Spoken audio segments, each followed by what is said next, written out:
Podcast is intended for mature audiences. The views and opinions expressed are those of the panelists and do not reflect in any way those of the podcast partners, sponsors, or affiliates. Enjoy. ThaBoxingvoice.com. All the guys want, I want what Mayweather got. I want what Mayweather got. You done bust your ass like Mayweather. I was trying to fight every fighter. I sacrificed a lot to get to where I got to. What do you bring to the table? Let's get this on. Let's do it. Well, it's like this. Wait. All right, that's it. Hold on. Bernard, everybody calm down. Man, you know how these bitches is in the sport. Total disrespect. Kid has no class, no style at all. I sacrificed a lot.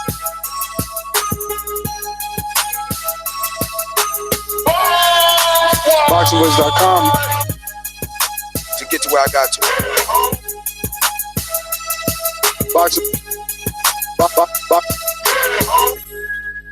ThaBoxingvoice.com.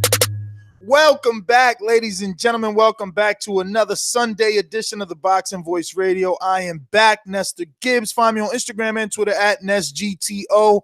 Thought I was going to be riding solo, but I am here with Ron Goodall. We were in Alabama.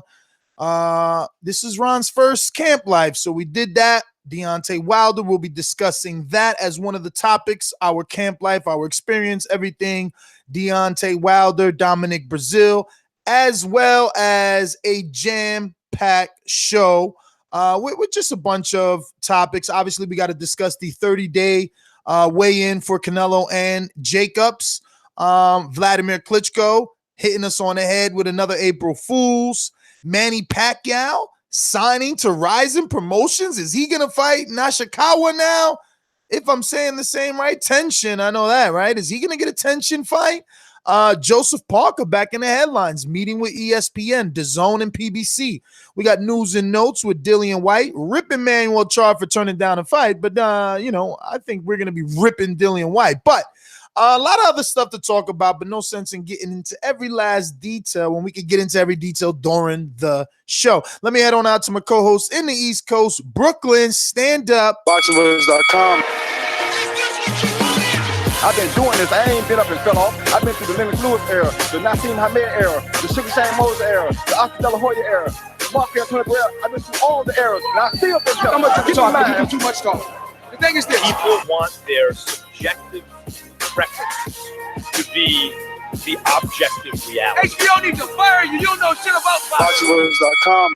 What's going on, everyone? I know you guys missed the Thursday shows and the Sunday show, so we're back. We got some stories. We can talk a little bit about the camp, as well as give our opinions and details and maybe some insight that we've heard about some of these fights.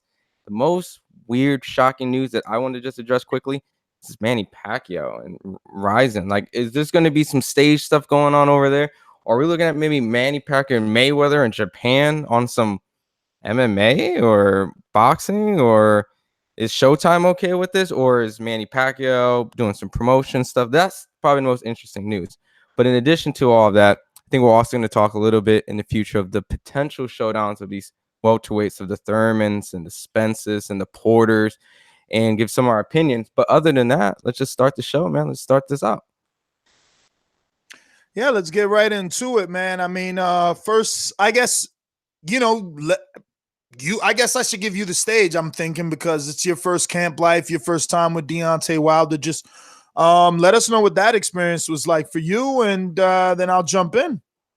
Yeah, I mean, we definitely took a trip from New York all the way down to Alabama, about a 14-hour drive there and back. So we'll actually be like 30 hours. So we got there and got back safely, thank goodness. But from that point, going to Alabama for my first time and going to the camp, I noticed that it was a very small, intimate kind of gym session where everyone knew each other. And regardless of if it was like the security guard, training partners, or maybe you just coming there just to work out, like everybody worked out. Like I didn't see a single person who goes there regularly, even if they were a fan or part of the crew, that didn't hit the bag, sparred somebody. Like it's definitely a boxing, haven for everyone that's in there. So everyone outside of that was extremely friendly. The hospitality was great. Obviously, people are going to have their own kind of opinions on who should fight who and what money. But from my own one-on-one experience with Deontay and his camp, everybody was extremely nice. They were very welcoming, from Jay Diaz, the trainer, to all the sparring partners, Chris, the security guard. Like, there wasn't any type of awkward moment with any of these guys. These guys definitely also love talking about boxing, and they were just regular guys. So as a fan of the sport, even if you're a supporter of Anthony Joshua, Tyson Fury, I think if you come across these guys, and even for the Wilder fans, I mean, these guys are just normal people when you get to know them, and they're very friendly. So, but outside of that, we got to see some sparring. We had to cut the footage off. We got to see what it was like with the different styles, the training styles, and it was awesome, man. I definitely can say it was a once-in-a-lifetime thing. I got to experience to go to a heavyweight champion camp. So regardless of whoever you guys like, it was awesome. So have you ever driven that far one way? I think maybe Florida. Florida's probably the closest thing from Ohio to Florida. But either or, man. Ness is a pretty smooth driver, man. I can't really front, man. You sitting here thinking like, damn, this dude gonna get us in a wreck, or is he gonna be a slow driver, or is he gonna be an insanely fast? You got to hold onto your seat, put the seatbelt on, like, man, what? But no, Ness was getting there nice and smooth and easy, man. So I guess there's all those skills in the past Ness had, man. He used to drive a lot. So shouts to all the truck drivers out there, man. So at least Ron has gone that far one way. Weather. What was that Bama weather like? I expected that to be hot though. Like, I thought I was gonna come down to Alabama and be like sweating. I had the tank tops already, a couple shorts, and shit was cold, man. Shit was cold. I had to get the hoodie, and that wasn't what I thought it was, man. I thought it was gonna be sunny as hell, 60, 70, 80, but no, it was gloomy. It did get up to 70s. Like, I think 77, we saw it one day, and we had some high 60s. I was actually shocked by the weather. I came back, people think I got a tan. Yeah, so it's funny. But I guess, what did you think of Deontay, right? Like, because that was kind of something that I always thought, but I couldn't really know, in terms of whether he does more than just what I get to see when he comes to camp, right? But he expressed that in an interview with us, right? So, like, what was your thoughts? Because I was taken back, like the fact that he said, he never jump roped, or, I mean, not that he never, but it isn't something that he uses during training camps, or that he hasn't done anything like that since winning the title. That, I think, was the most shocking. But for the naysayers, they're probably like, yeah, it shows. Yeah, I mean, well, I'll tell you this. Obviously, I didn't get to see his previous camps, but when he whipped up the jump rope, I was thinking to myself, like, is this standard? Is this normal? And then obviously I heard everyone talking about, like, yo, man, this is some rare footage. And he was mentioning he's going back to the basics. So the first time I saw him do jump ropes, he was like very consistent, really good, kind of little hiccups here and there. But I started to learn that when you go to camp, like if you go to any of these fighting camps, championship fight, that these guys, after they get a world championship or they defend their title or compete for the title, that they have a little grace period. So that first week is always implemented for them to kind of get situated back in the camp, and you can see throughout the week. Misconception, though, that wasn't the first week. Everybody's like, oh, he's starting camp late. Oh my God, way to get back to the basics late. They started on March 25th. Okay, so they warm up, they do strength and conditioning, pad work, heavy bag, things like that. Sparring started the week that we got there. So, okay, that was the second week. Yeah. Okay. So from that point, it was definitely stuff that I'm sure that he was working on, that he's done in the past to become successful, that he's trying to do now, because it's getting closer to these type of fights where Anthony Joshua, the Tyson Fury rematch, the Dillian Whites, all these type of fights that everyone's looking, he's going to have to be on his A game. And I think that now, just for the benefit of just him getting better and going back to the basics. But he might have to if he's going to go unify, be undisputed, or get that rematch with, you know, a very agile fighter like Tyson Fury. Maybe you learned something from that fight, and that's why he was like, you know what, I need to go back to the basics. Yeah, man. In a way, I felt like, okay, this is cool. I want him to go back to the basics. I want him to work on the technique and things like that. I guess we're just gonna have to wait and see how it turns out, right? Because there's really no way of knowing. We'll have to see. I mean, camp every day. I think the Brazil fight would be a perfect example to see if he's worked on these basics and worked on these things that he says that he wants to highlight. Because, you know, we've seen glimpses in the Bermane-Stiverne rematch. And I'm sure a lot of people out there like, yo, that's Bermane-Stiverne, you know, he's past his prime, or he was never that good, or look at his shape.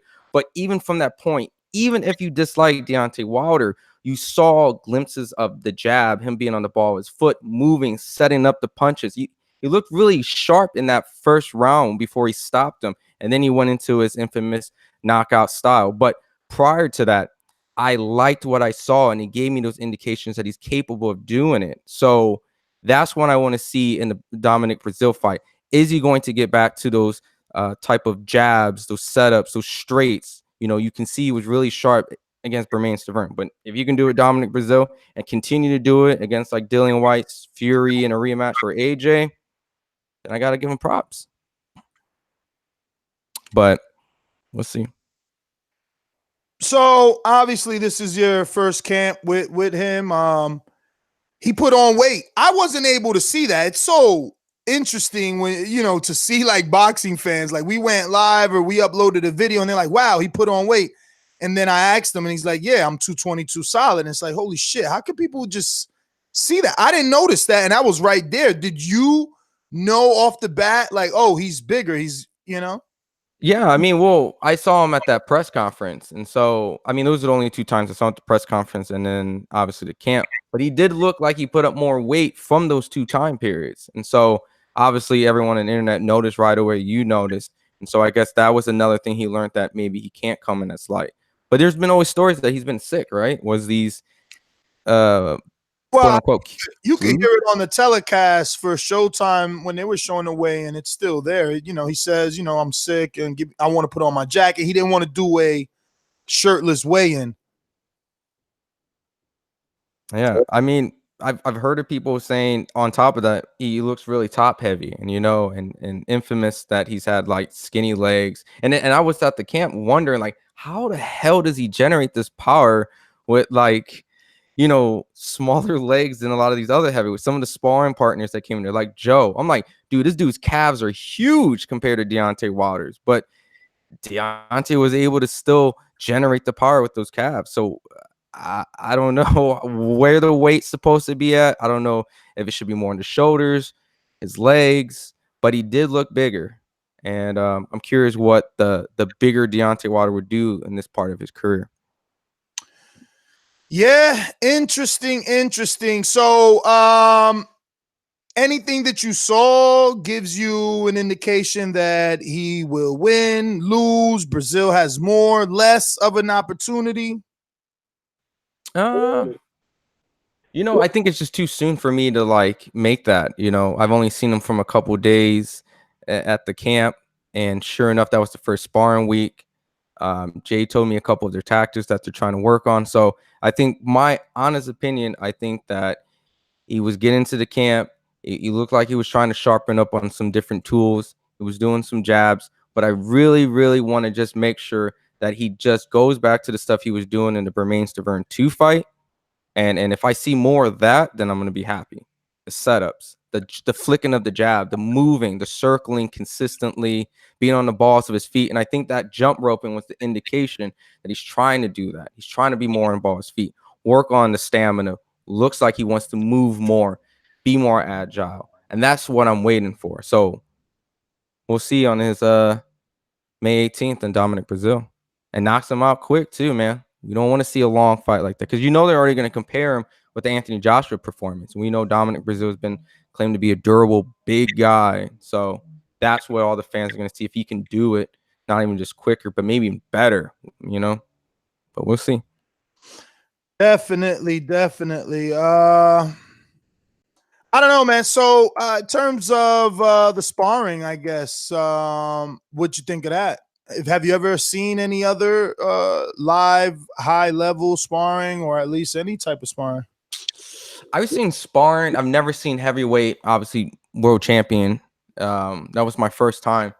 And I definitely saw that people respected his power with headgear, with big ass gloves. Like, the shit is fucking heavy, man.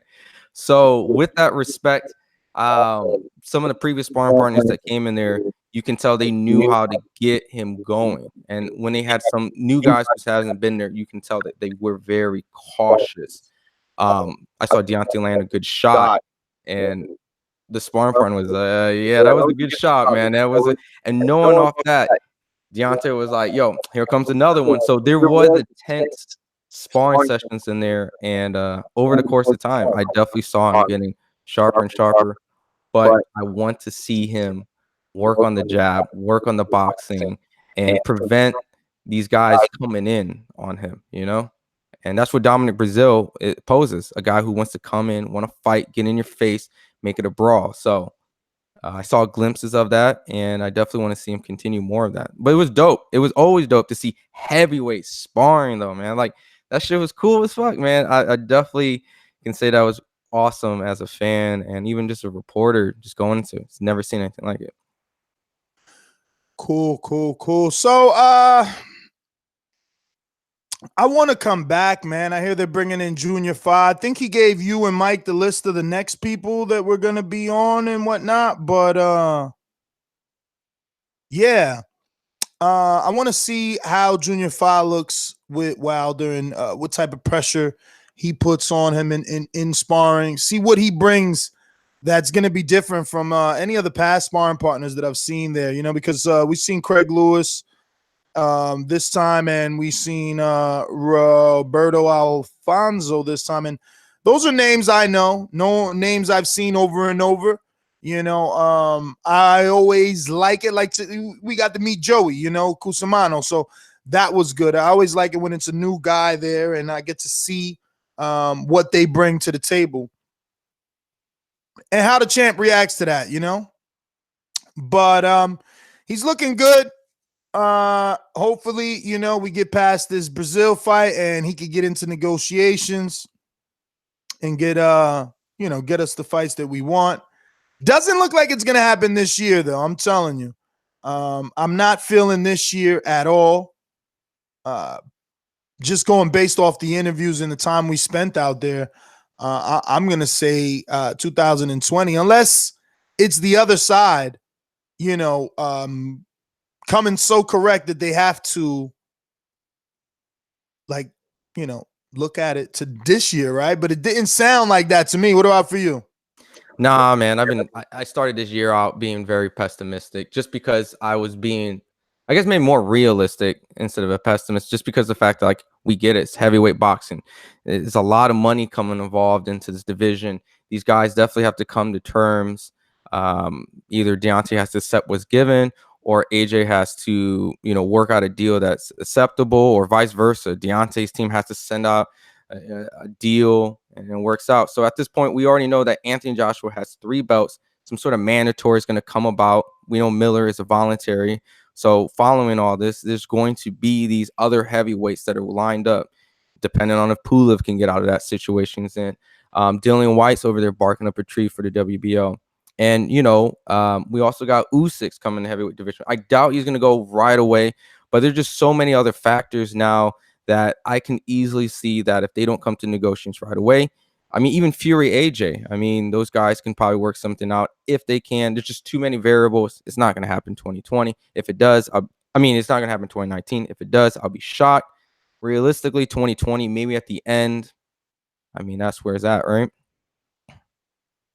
But quick question though. I wanted to talk about the music selection. Did he always have like Bob Marley and like kind of like a vibe like that? Is that a new vibe that he's? No, it's always been like that. Okay.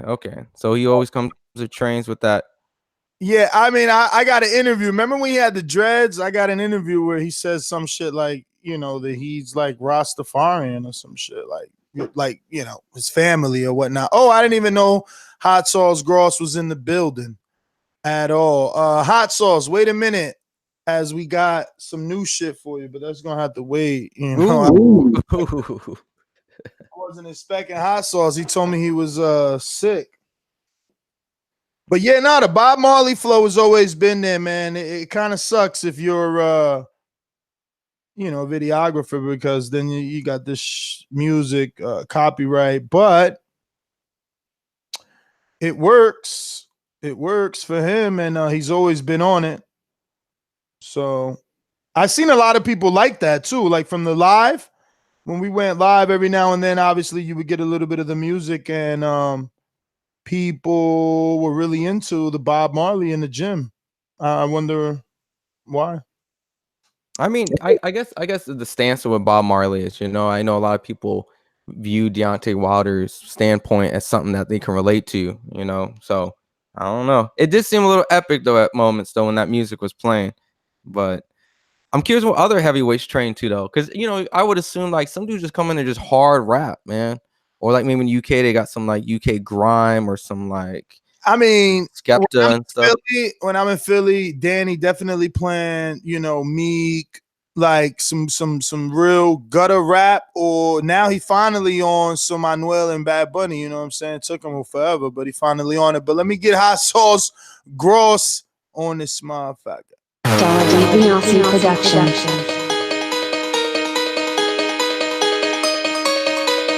I speak it, believe it, receive it. Speak it, believe it, receive it. BoxingVoice.com. So when I stop here, y'all gonna say he was too weak. He stayed out before he said he was not. A man stand up for what he believes in, and when you stand up for what you believe in, you accept whatever consequences come behind it. BoxingVoice.com. Yo, what's up, everybody? Yo, Mike fell asleep over there in his chair. Glad to be back on the show. Can anybody hear me? Yo. We hear you with your dramatic pause. Super dramatic pause, man. Bad, man. Like I said, man, nigga been under the weather, you know what I'm saying? It is what it is, but feeling a little bit better, man. Just took some Theraflu and shit like that, you know what I'm saying? So it got me feeling right for right now. But yeah, man, big ups to Dollar DiBiase for the new intro. I kind of know what I'm saying. You know, it's cool. It's cool. Me and him had a discussion last night, but I'm gonna rock with it. The camp with Wilder, man, was a good time. You know what I'm saying? Enjoyed to see everybody. It looks like he's taking Dominic Brazil seriously. Don't look like he's looking past him, because he says he's getting back to the basics, doing jump rope, doing a lot of things that he wasn't necessarily doing on his way to getting the WBC title. And I guess the fight with Fury, the draw was a wake up call for him, and I'm glad, because if this guy gets motivated and gets back, well, not back, but just start doing little things like tighten up things, he's going to be a serious problem. And I really don't see anybody beating him right now. So getting back to the basics and building yourself back up is going to be a tough task for anybody. And big ups to Bob Marley. Okay, another long. Yo, we're gonna give you the dramatic pause. How about that, Mike? How you feel about that? And big ups to FOG Boxing too, man. You know what I'm saying? You stalking me and shit. You follow me on IG and shit. So I'm glad you're training. Why you calling him a stalker? Hey, can you chill out, bro? Hey, yo, I followed everyone. Am I talking to you? So you ain't watched none of FOG videos, Mike? Taking shots at FOG. Not really. On his motherfucking YouTube from I ain't see shit. I see my name, you know what I'm saying? I ain't see too much of nothing else, you know what I'm saying? So my profile going bigger on his page. But anyway, big ups to him, you know what I'm saying? Get in shape, get ready. May 31st, it's going down. Damn, Mike, look at you, greasy, coming out the water camp now. Like, making my profile bigger on your page. Oh man, yeah, y'all should even. What the fuck? Bro, Yo, Mike greasy now. I just ordered my motherfucking gloves and my hand wraps, nigga, yesterday. He better be careful because I heard if he win, they got a Canadian coming for him. You seen the call out, Mike? Bro, I've been drugged up. There's been a Canadian call out video, bees all over the internet, and then calling you out and shit in the chair. So real. That's what's up. I don't know. I mean, nigga, they expecting you to win though. So like, we gotta see if Hot Sauce gonna get that win. You know what I'm saying? I'm probably gonna beat this guy. Then I'll beat the Canadian bacon guy, whatever the fuck his name is. Damn, Canadian bacon. Yo, Mike is greasy. Mike. But what's this? Camp 2 for you or 3? Camp 2, man. You know, Camp 2. Yeah, everything. Everything comes up, man. If you're just watching this, we're live right now talking Deontay Wilder's camp. Me, Mike, and Ron just got back, so we're gonna get obviously Mike's thoughts on his second time there. Hey man, if y'all got that Canadian video, send it to my chat. I mean, send it to my IG, Gross1911. Let me see what he's talking about. Yo, Mike, I'm not looking through. I'm not looking past my guy FOG. I'm just, you know what I'm saying, looking through him. Looking at my options for my next fight. You know what I'm saying? You window shopping? Is that what you're doing, Mike, right now? I think a lot of that champion bravado rubbed off on you being in camp with Wilder. Now you like. I think I was talking like this before the fight. No, I know, but y'all expect me to get a fight and change how I talk or change how I approach things just because you seen me on a video before, nigga. I was traveling, I was tired, I ain't got time to be talking shit. Now I'm back at home, I'm in my comfort zone. It's back to the old Mike, you know what I'm saying? So ain't no shy shit, man. I'm getting my training in, I'm getting my road work in, I'm getting my heavy bag in every day this week. So if my gloves, my wraps will be here tomorrow. So I'm looking forward to trying my new gloves on, trying my new wraps on, and just shit, getting some good work in. All right, well, tell us about the good work you saw down at Deontay Wilder's. Just want to get your thoughts before we move on to some of this week's topics. The work was really good, man. I like Joey.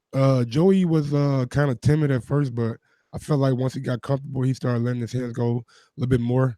I'm wondering if they're gonna bring him back or not. But the one guy that really stuck out was Alfonso, the Dominican Puerto Rican guy. I'm sorry if I'm getting this. Cuban, damn racist. My bad, man. Cuban guy. He really brought the action when he was in the ring. So I'm glad to see guys are in there actually going after Wilder and not just respecting his power too much. But like Ron said, boy, they got respect for their right hand. You know what I'm saying? But everybody is weary of it, and when he lands it does make a big difference, even with the head guard and 16-ounce gloves on. Headgear. Yo, we can't gloss over the fact that Ness got in the ring with Dion, man. Oh man, Ness why didn't you talk about that, Mike? Man, he was in there with a cruiserweight, undefeated, knockout, strong puncher, 2 rounds. Yeah, man, big up to. Now that you're in the comfort of your own home, you still you gonna call him a WBC champ or USBA champ? What you gonna call him? I'm calling what he is. He's an NABF champion, right? I thought it was a WBC USBA champ. Well, it's not a world champion, like you said. I don't know. That's the whole argument. If you guys agree with me that WBC United States belt does not make you a world champion, put that in the chat. If not, then I'm wrong. But that's no disrespect. Is that what it was? I mean, that's what the whole argument was about, right? I don't know. I'm just. Well, how you gonna say you don't know? Then bring it up. But anyway, Ness I don't even know. Got in the ring with Dion. I know that you. When I say, "Yo, he's a WBC champion," you was like, "Nah." Nah, you said he's WBC world champion. Don't leave out what you said because we got the video. You on video. You on video saying it. World or not? Like. Well, anyway, back to Dion and Ness in the ring, man. Champion in the world, right? Like he's a champ in this world. Like, where other world is he in? He's in the United States.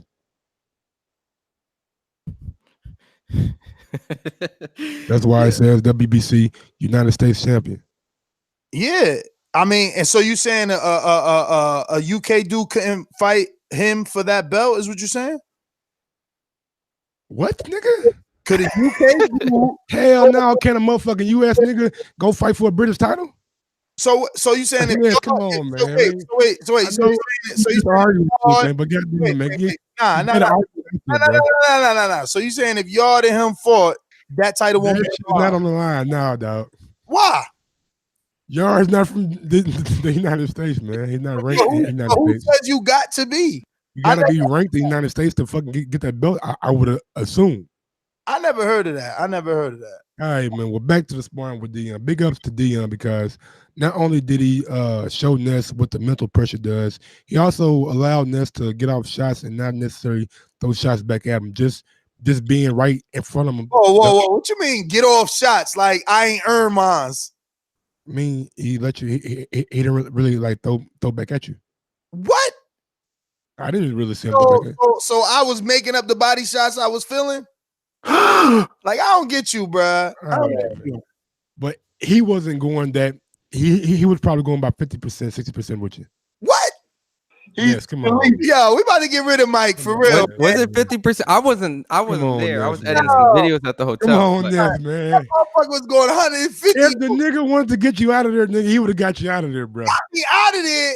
Bro, you was going from side to side like for 5 minutes. You was tired as hell, my nigga. Second round was over. He could have got you. What? Bruh, Yeah. I was working in there. I was throwing 3-punch combinations in there. Absolutely. I ain't win, Absolutely. but I threw them. Now, look, I'm gonna tell y'all one thing real quick, man. This boxing shit ain't no fucking joke, dog. This shit I was doing last week. Oh my god. I'm talking about nigga arms hurting. I thought being in a wheelchair was gonna be some preparation for it, but man, throwing punches for like 3 minutes, shadow boxing with weights, without weights, having headgear on. I mean, all that shit means something, man. And I got to take my. Put the mouthpiece in. I got it today. Wait till you start training with that motherfucker. That's a whole. Trying to breathe through it. You gotta find a new way of breathing. It's I gotta boil it and get my mouth fit for it. But man, these guys are phenomenal, and I mean phenomenal athletes. And big ups to all the boxers out there. I gotta quit using certain words when I describe guys that I don't like. Yeah. So you had the same thing that hit me, man. That's what happened to me when I first got in the ring. Like I used to talk crazy. I used to call people bums. But bro, even a bum will whoop my ass. Beat the shit out of me, nigga. Yo. Matter of fact, I know a dude that we go to his record. It was Zilly Zang Bang beat him, and I sparred him. And he beat the shit out of me. I mean, he hit me with a body shot, boy. I just ran around the ring. I didn't want to go down. I always tell a story. I never wanted to go down, so I just really ran, just like started running in circles till I could get my hair back. Right. So even a bum will whoop your ass in this sport, man. I'm telling you, it is no joke in that motherfucking ring. You know what's funny though? You can go. I posted it. The second episode's on Patreon, but the first episode, you can see I got Mike coming back to the hotel room. I put the camera in his face, like, "What's up? How'd it go?" He was like, "Oh shit, man! I got a whole new respect for boxing, man.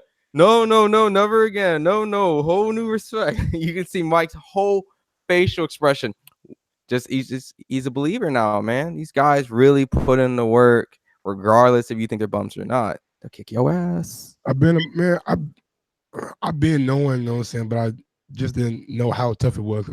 I've seen like pro athletes outside of boxers take up boxing to get in better shape. So I know boxing is one of those sports where the level of endurance and like mental toughness that you got to have is off the charts, and I just can't stress enough. Big respect to all the boxers out there. Big respect, bro. I was in the park today, and I seen the track, and I thought to myself, "Damn, no wonder Porter does that." I remember Sean Porter being in the track, and they going backwards or forwards doing pad work. You know what I'm saying? Yep. And I'm like, wow, that makes perfect sense because just running ain't enough. It ain't enough. It ain't. But I guess if you're Deontay Wilder, you don't even run. So like that's serious right there. But I listen, asked him about that running shit, but he was like, man, I do other things like swim and yeah, and basketball and strength and conditioning. He got yeah, jokes, but I mean, it's still not running, and that's what like when you think of boxing, that's the most traditional, the most traditional exercise out there, right? yeah. Like if you follow Ross Training, right? He's the trainer of Katie Taylor. He actually posted today, and he was doing this sick jump rope, right? He's just doing this sick jump rope routine, and he's nonstop. And I'm like, Jesus, he is amazing. Because you know that my bet to anybody I see, if you a shit talking about some jump rope, you could do jump rope for 3 minutes, you earn my respect. If not, give me $100 because we betting. I bet any man coming off the couch that talks slick, do 3 minutes of jump rope without fucking up that skip. Jump ropes and pull-ups, man.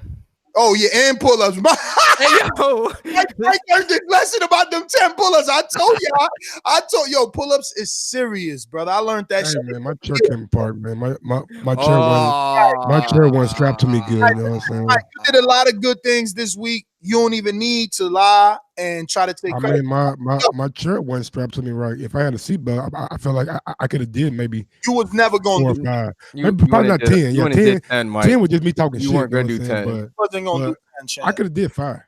5? Gee.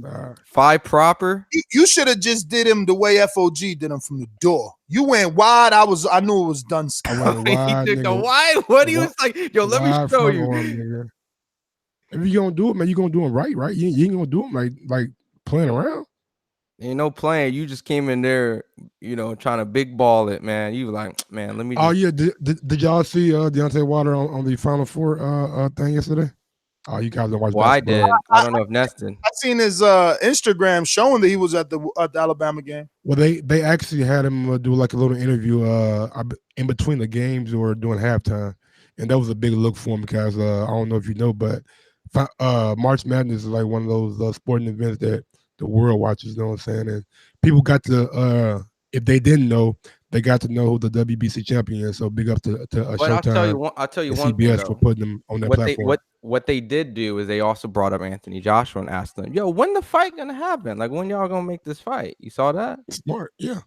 That's what you got to do. I mean, that's how you keep this fight brewing in the casual public's mind. So I'm glad that they did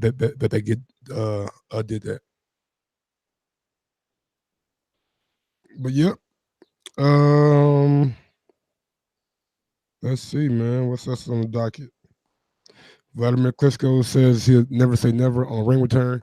With this Vladimir Klitschko, man, I don't know what to fucking believe or not believe, man. The guy seems like he's entertaining some. You don't know what not to believe. Deontay Wilder said his team reached out and they told him he wasn't, it wasn't serious. He said he wasn't interested. Maybe I thought Wilder said maybe his first fight back he wouldn't be interested in fighting Wilder, but like a fight after that he would be.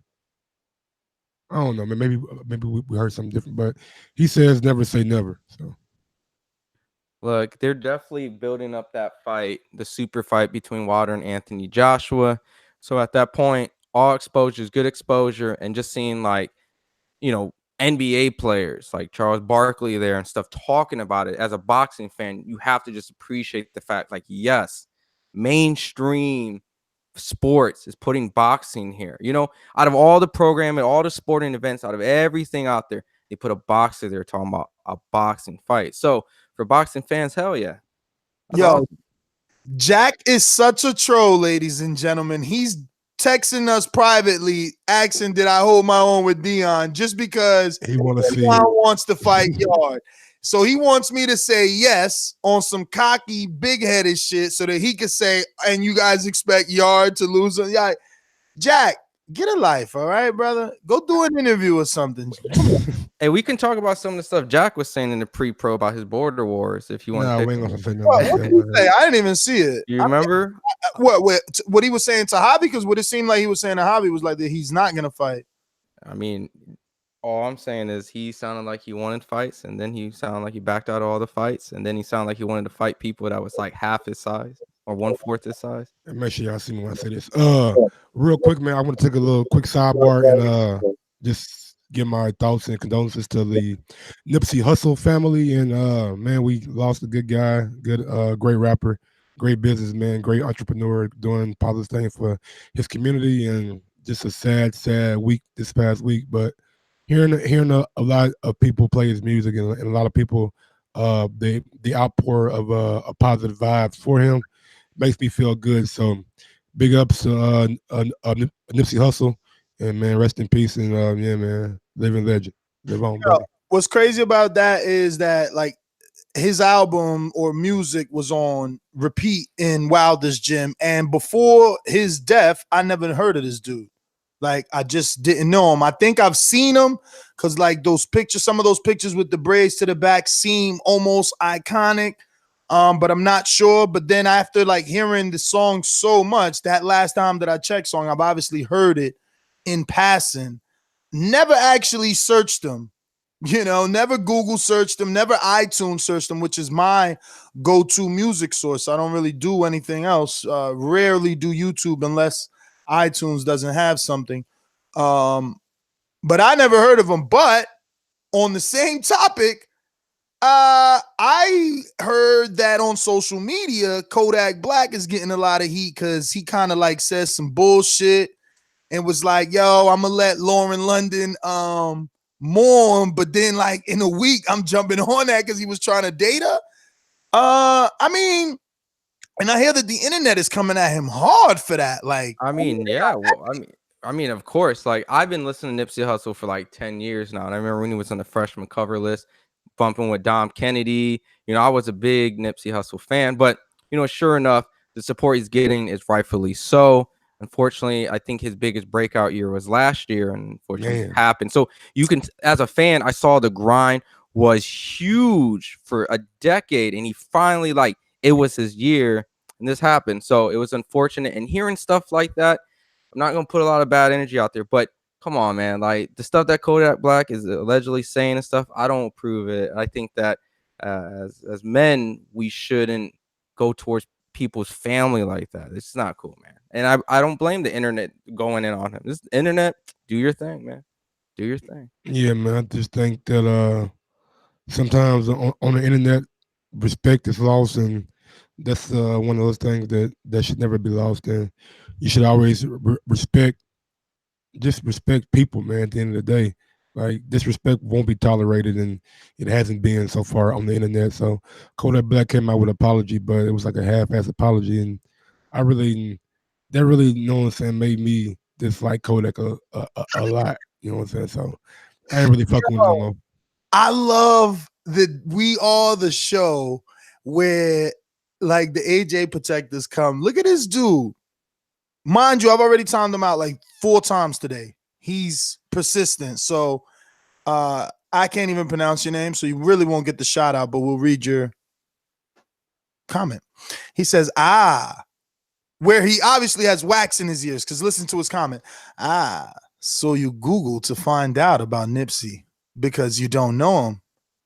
Who is he? Oh, that's just like people Googled Wilder because didn't know him either.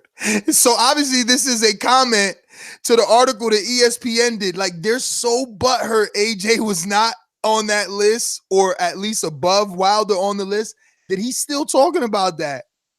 And he's trying to, and first of all, sir, I did not say I Googled Nipsey Hussle. I actually said I never Googled Nipsey Hussle. Like never Googled them or put them in iTunes or in YouTube is what I said. So clean your fucking ears. But wow, that really hurt them, man. ESPN needs to like retract their story, guys. I mean, it's crazy because I think me and Ron were talking about it on the road trip. And he said, he brought it up, not I either. It's funny. He's like, it's funny about that article because no one's questioning like LeBron or I think you said Ronaldo's status. Yeah. Because I don't want to put words in your mouth. Well, no, yeah. I mean, look, this is my whole thing about it. It's like, is it that insane that the person that you assume or think should probably get more whatever their score is? Because the score isn't broken out publicly. It's just like any other analytics that's out there that we don't get.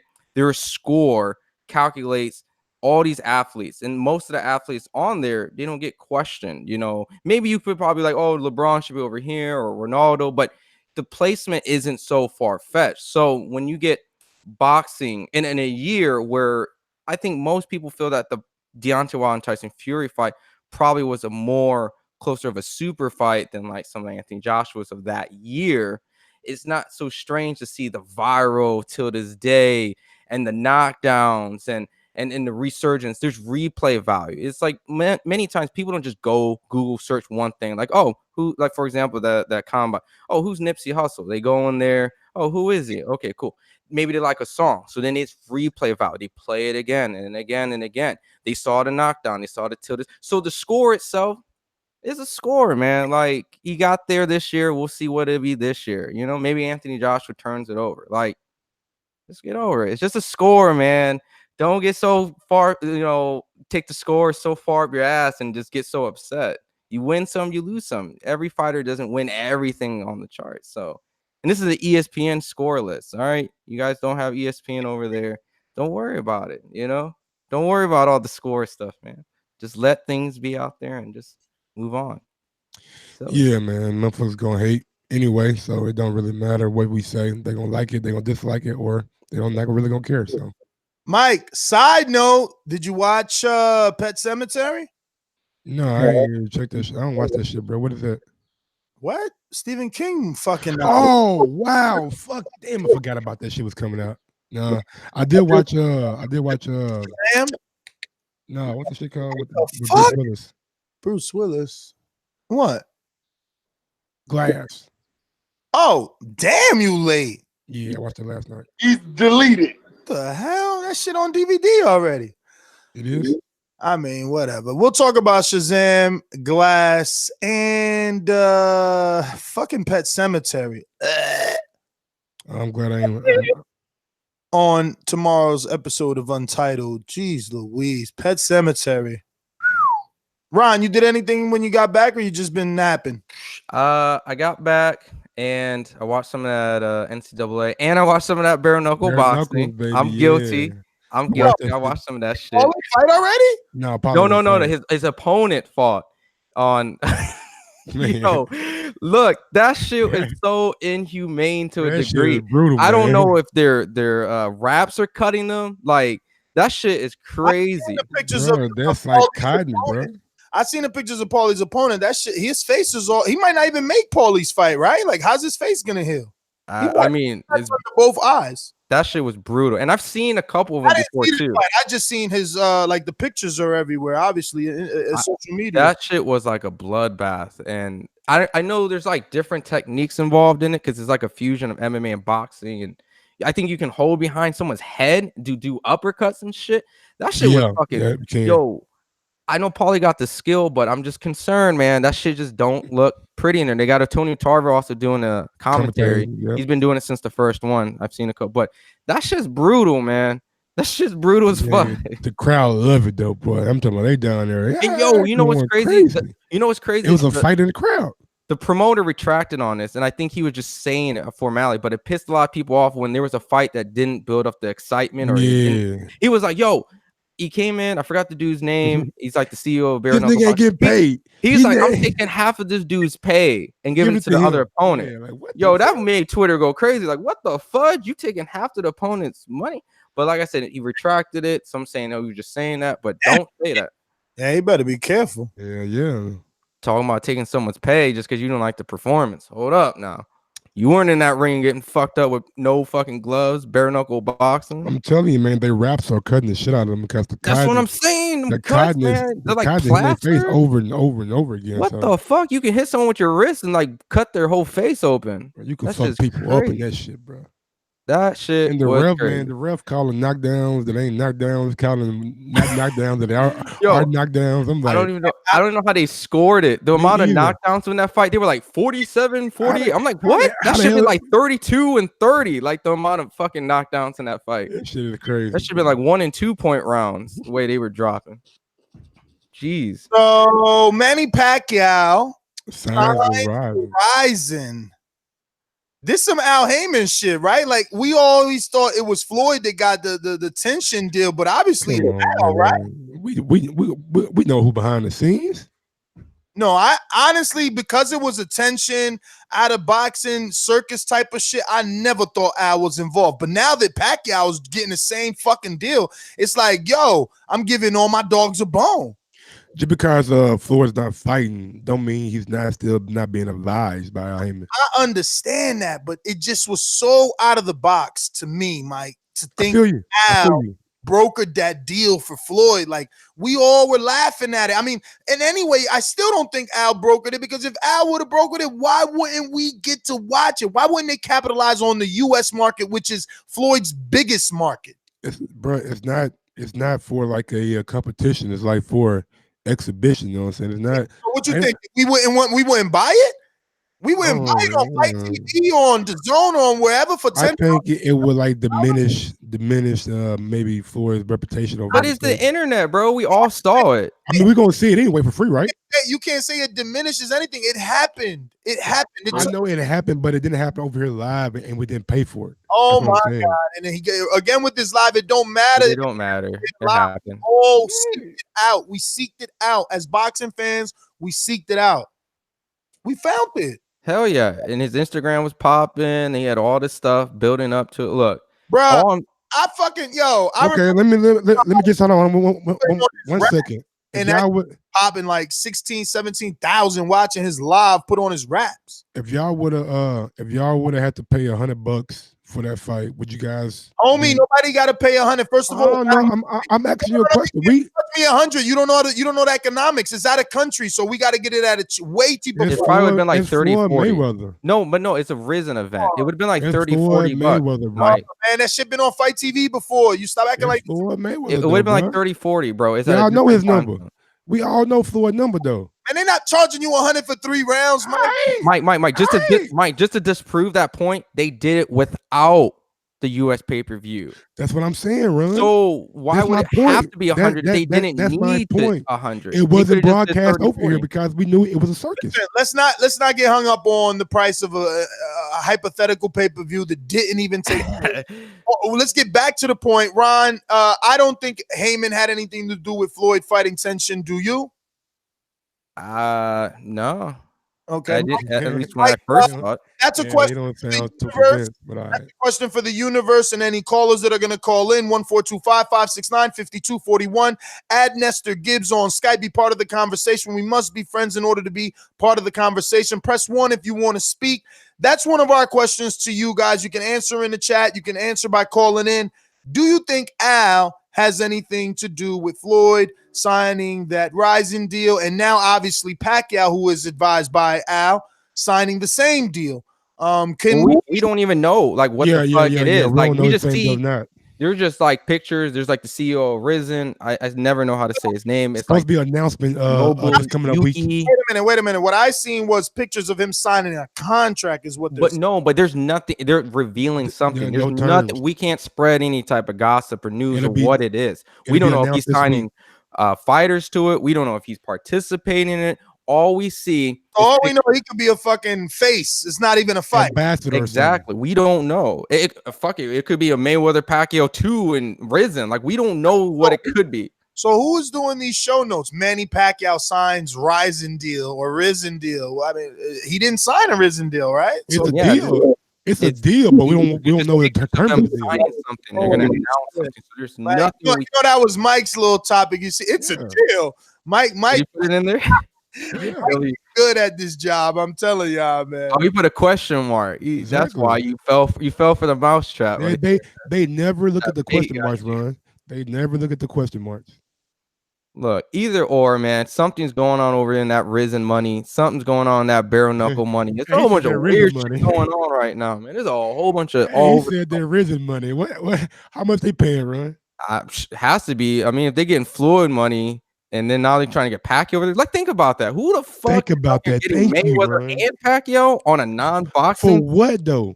Come on, man. We gotta be smart in this, man. Manny Pacquiao and Floyd Mayweather exhibition.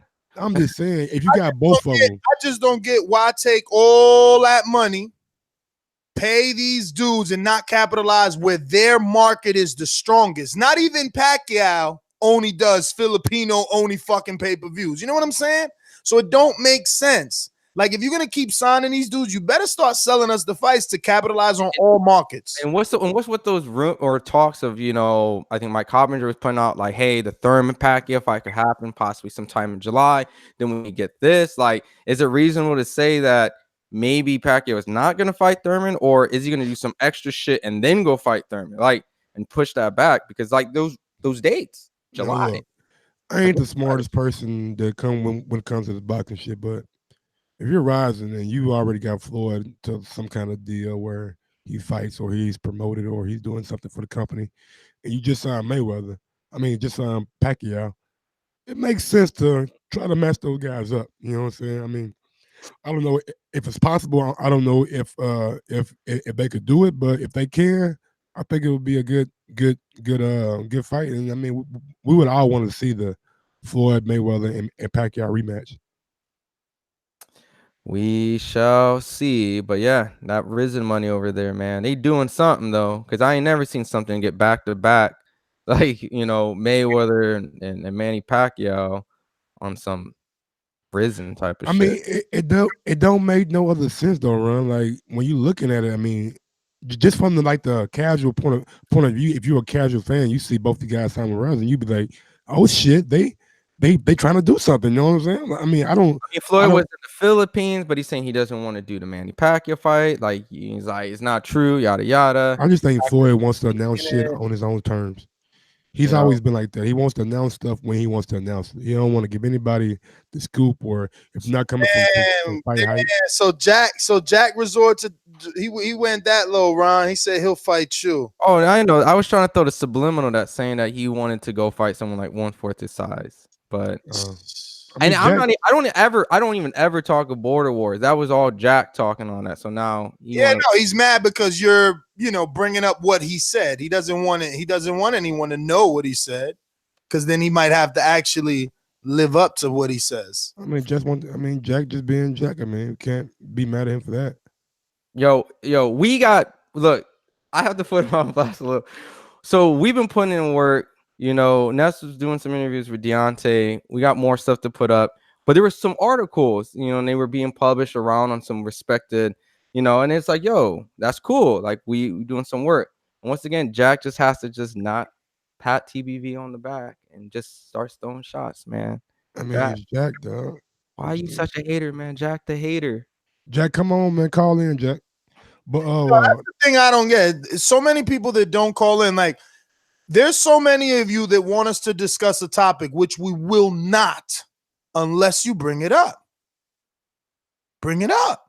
Stop being in the chat on some freaking whack shit. Like, the number's there. Participate. Joseph Parker is supposed to be meeting with PBC, Dazn, and ESPN this coming up week to discuss possible signing with one of those networks. I'm shocked that he's not signed in fucking Dazn or ESPN already, because he's done business with both. I don't think PBC has a dog in this fight. They weren't able to get Wilder the unification when Parker had a title. And everyone else has done business with Parker. So it's easier for them to do business with Parker again. Parker got his first title shot with Bob when he was co-promoted by Bob. Now they understand that Bob has an even bigger platform than he did back then. Fury's over there as well. It just, everything everywhere else makes more sense to me. History shows us that financially, the B-sides have gotten more money on those sides of the street anyway. Like, if you're a heavyweight, you want to go get the AJ ticket because it's more money in the pot. Yeah. I just think that, like you said, it makes more sense to be with Dazn or ESPN, but maybe Showtime couldn't offer him possibly more money, or is willing to offer him more money than these other networks. So I mean, think about it like this, though. I'm telling you right now, if Showtime gives him more money, then if they win, they are the biggest morons on this planet. That they decided to win after he lost twice and has no belt. Now we're gonna get Wilder this guy. Like, what the fuck? And we're gonna pay out the wazoo for it. Like, come on, man. No, please, no. I think if anything, the person who probably is going to seek out most would be ESPN, because Tyson Fury has already been criticized fighting Tom Schwartz. I think at least people will know Schwarzenegger. Schwarzenegger. But I think people would accept a Tyson Fury and Joseph Parker opposed to Tom Schwartz. And I think they're going to have to seek for the opposition because DAZN is AJ. He can get allegedly any opponent he wants because who doesn't want to get that fight outside of maybe Deontay Wilder? But he has a belt.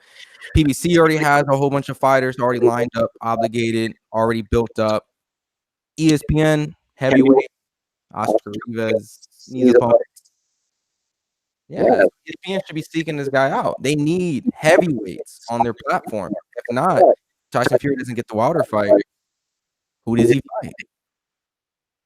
Yeah. With Joseph Parker, man, I think he has a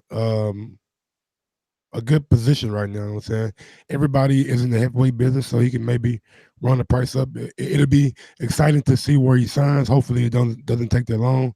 Ready to see him back in the ring and against some elite competition. Well, hold on. I just thought of another thing though. Usyk needs opposition to kind of steadily move into the heavyweight division. Is it safe enough for him if he gets past the Takam fight, or Takam, however you say it, to go after Joseph Parker? Is that a safe fight for him? Is that a fighter that they want and need to kind of slowly get Usyk? That's the next level. Yep, that's the next level. You go from Takam to Parker. Then you get up to the. If you win against Parker, then you know where you lie. You are like one of those, maybe not upper echelon, but contenders in the division. And what's interesting, and that would be then two opponents that Anthony Joshua has fought to get him in the position that he's at.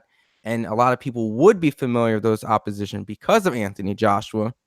Usyk goes there, and then Usyk fights the other person. And steadily goes, oh, if he's performing pretty well, let's just say the Carlos fight he fights, and he boxes and looks tremendous and does something that they show highlights of Anthony Joshua not being able to do. That's perfect for marketability for the casual fans, you know? Yeah. Speaking of Usyk and Takam, it's May 25th at MGM Harbor. Is that in Vegas or is that in? Hell no, in Vegas. That's DC, bro. That's where Lomachenko fought Jason Sosa, and who just fought there? Top Rank was just there again, I think. Oh, you talking about Gavchik? Yep.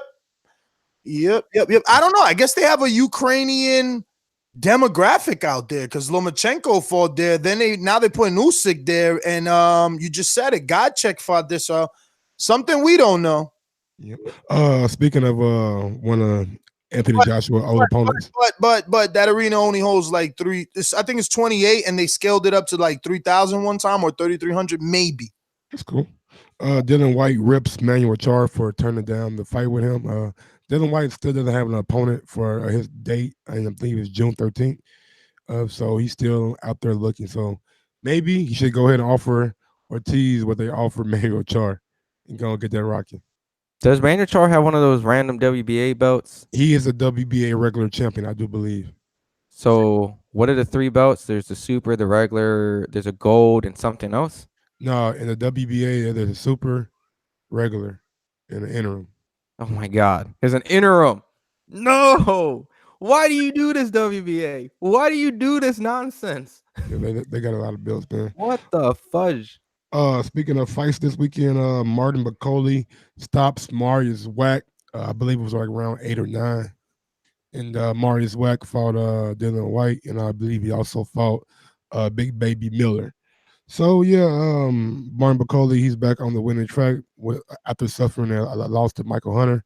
Martin McCauley's probably most known for being Elms. I know that a lot of patrons are going to get upset about this, but we were on the road, so we weren't able to do the betting show. But for those patrons that are in our mastermind chat, they were able to get Elms's tip on the 4-1 on Bacoli, and damn, Elms and them went like they went like $400. Ooh, easy money off that knockout. So yeah, a lot of people in the mastermind chat happy and upset because Javier was mad he didn't see it. You know? Wake up in time. Did Jack put money on it? But Jack, I think Jack won too. Nice. Nah, Jack did some stupid shit. He picked He picked somebody else for like the win or something. I don't know. Jack did some dumb shit. R&V. So R&V got some. Got some. No, just M, I believe. Well, me. Everyone's mad. I mean, me and him. You know what I'm saying, my guy. Gross, hot sauce Gross was on point too. You know me, man. Mike always be in those random money. I know, bro. I mean, we talked about Killer Kel's in the chat as well. Oh, yeah, shout out to yeah, Kel's we talked a about sleeper, bro. He won something else too, like on the low. Yeah, we talked about like that shit like last week. Martin McCauley was fighting Marty's wife. I'm like, nigga, he just lost too. They gotta get him a fucking nice tune up or something. You know what I'm saying?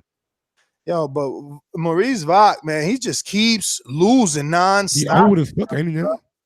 I mean, damn. I mean, I wonder who would win between him and Kevin Johnson. I think Walk might beat Kevin. Kevin don't throw a lot of punches. Yeah, Arden Lowball wins and called out Polly. We already did that. Canelo and Danny Jacobs did that 30-day weigh-in. Canelo came in at 168. This was shocking, right? And to hear that Jacobs is 175, I don't think that's a lot for 30 days. Me either. But for him to be so much heavier than Canelo, it's like, whoa. I mean, he's taller. But they got that rehydration clause, though. You remember? What is it, like 160, like 170 or something like that? I thought it was like 165 or some shit. What?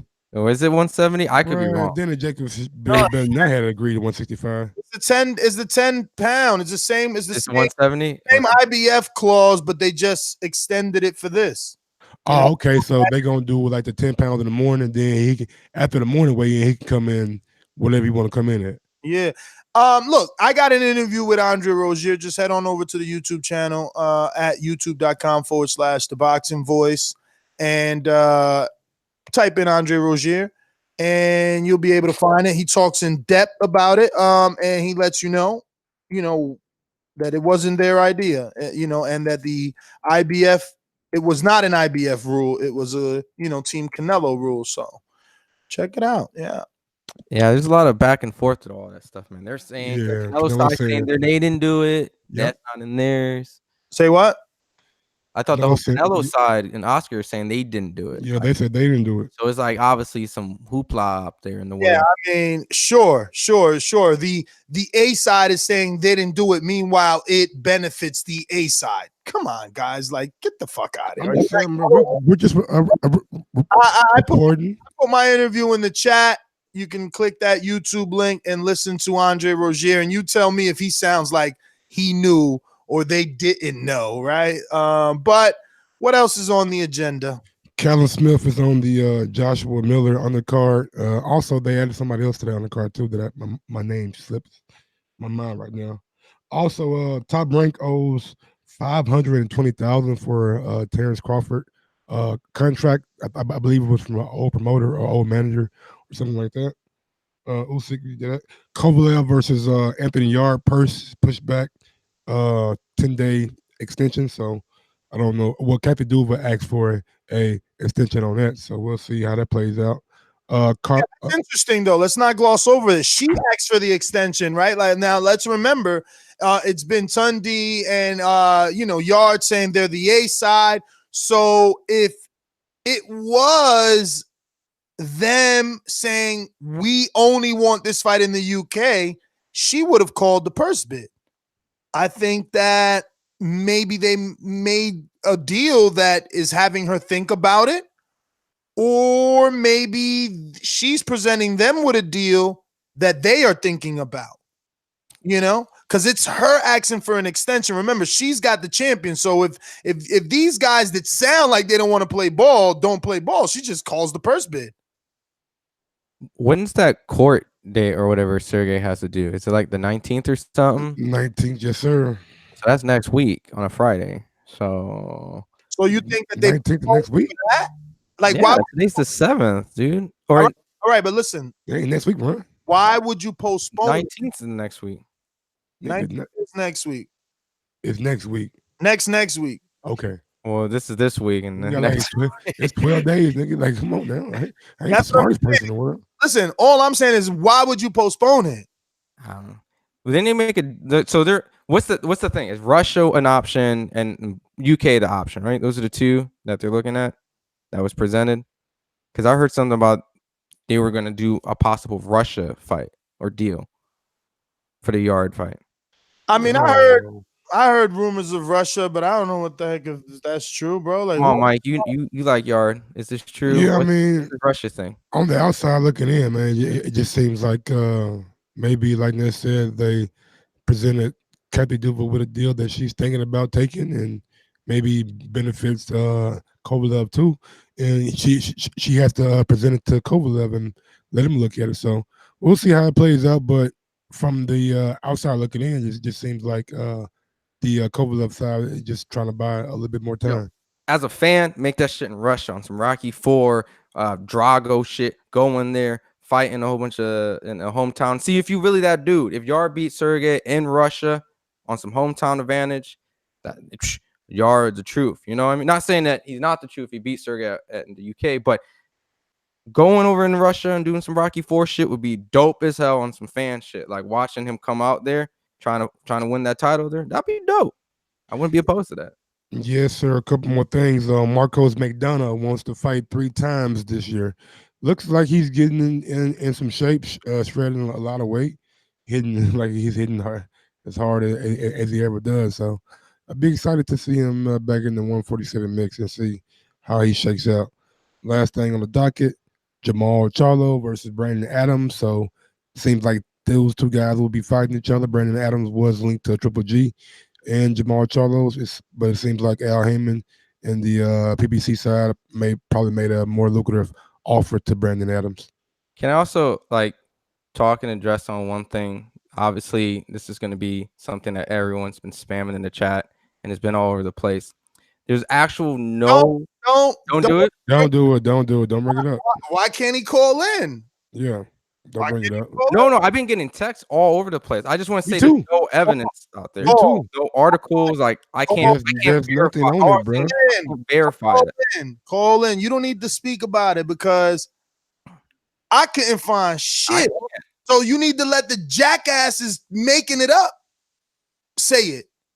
Don't bring that shit up because it's fucking false. And if it isn't false, let it be true with some facts. Like, nigga, I looked at it like before the show. I'm like, I don't see nothing to even put it down here. You know what I'm saying? So I left it off, and that's why I left it off. I'm like, but I'm just saying, TPV we see everything, and that's why I was getting at. I do my due diligence when I put my shit out. Everything, and that's it.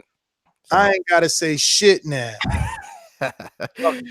But if you're listening right now on YouTube, go ahead and smash that thumbs up button. It helps put the visibility of the show. If you want to go one step farther, head over to ThaBoxingvoice.com and / affiliate sponsors. Click on the Amazon link, bookmark that link, say that link, and do all your shopping through that link. It costs you nothing, but we do get a little kickback every time that you use that link. Also, you can head over to ThaBoxingvoice shop.com and use this promo code that I'm trying to find right now. So just give me 1 second. It is spend $25 and save $5. The coupon code is 5OFF. That's 5 off. 5OFF. So if you want to go over there and get one of those fly ass border water hoodies that RMV got Nessa had on and down in Alabama, head over to ThaBoxingvoiceShop.com and use that promo code 5OFF. On top of that, we got a couple different series that we're trying to work out on Patreon. We do have the stick and move. We did a little thing. I might take some of the extra footage and make a 3rd episode and throw it on Patreon. But the first episode on YouTube, you can type in stick and move. It's pretty much us going on the road. We all meet up, the whole Deontay Wilder camp. And then the 2nd episode, you actually get to see Mike on the bag, man. Mike on the bag, getting some of that work. That's out there doing some work. A lot of good footage, man. It's just pretty cool. So you can jump over to Patreon. The stick and move series is out. In addition to that, yeah, we got tons of content. So if you guys have any suggestions, just let us know, man. We're always open to try new stuff. Definitely make sure your notifications are on, as this week will be a serious uptick on Patreon. We're gonna get back like Deontay to the basics. Fanboy alert. So yeah, man, we still got to do something with Wednesday's show. So a decision will be made this week for sure on what is going to take over Prospect Wednesdays, since that just didn't work out well enough. You know, consistency. You'll be back with the betting show. We're doing no more camp lives, nothing else. Maybe we'll send Ron a few places, but me and Mike are gonna hold down the ship unless we do get the gig for Vegas. More details soon if that comes to fruition. Also, stay glued to the YouTube channel.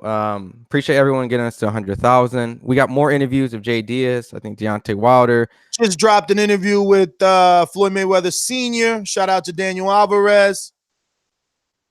Yes. That was your cue to jump back in. Yes. Tons of stuff from Gervonta Tank Davis too. We got like 30 minutes of Tank Davis or something going to be dropping also. So tons of interviews. More to come this week. I think I'm going to try to see Richard Coleman. What? Did he send you that? I don't have that. He said that he had 30 minutes, so I guess we'll have to get that Tank interview, man. See if you got that. He's probably making love to that interview. That's why neither one of us has gotten it yet. Real quick, man. Big ups to everybody on the staff at the Ramada Inn. You guys really accommodated me and made me feel right at home, man. I appreciate that. Shout out to Mike. You're so Southern. Man, it's all about the love, man. I see, man. That's positivity.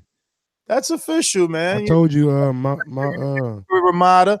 You know, since Mike wants to bring up the Ramada, shout out to the Ramada. You know, with their excellent waffle maker. Everyone knows I'm a waffle champ, but they went the extra mile. We came back this time and they had 2 waffle makers, so they went from the big one that like at Waffle House to the smaller 4.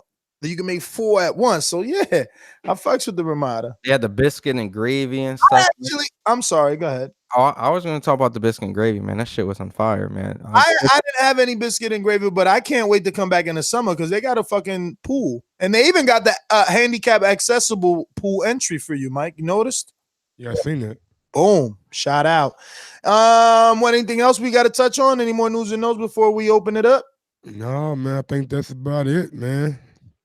Oh, Tay. Remember to rate us 5 stars on iTunes. I think we got a few of those. Let me check.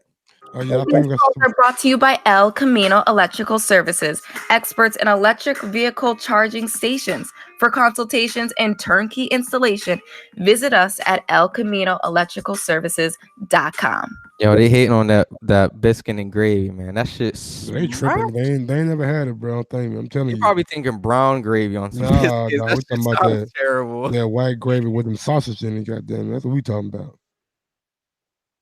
What was it? Well, we had cornbread. We had some southern food.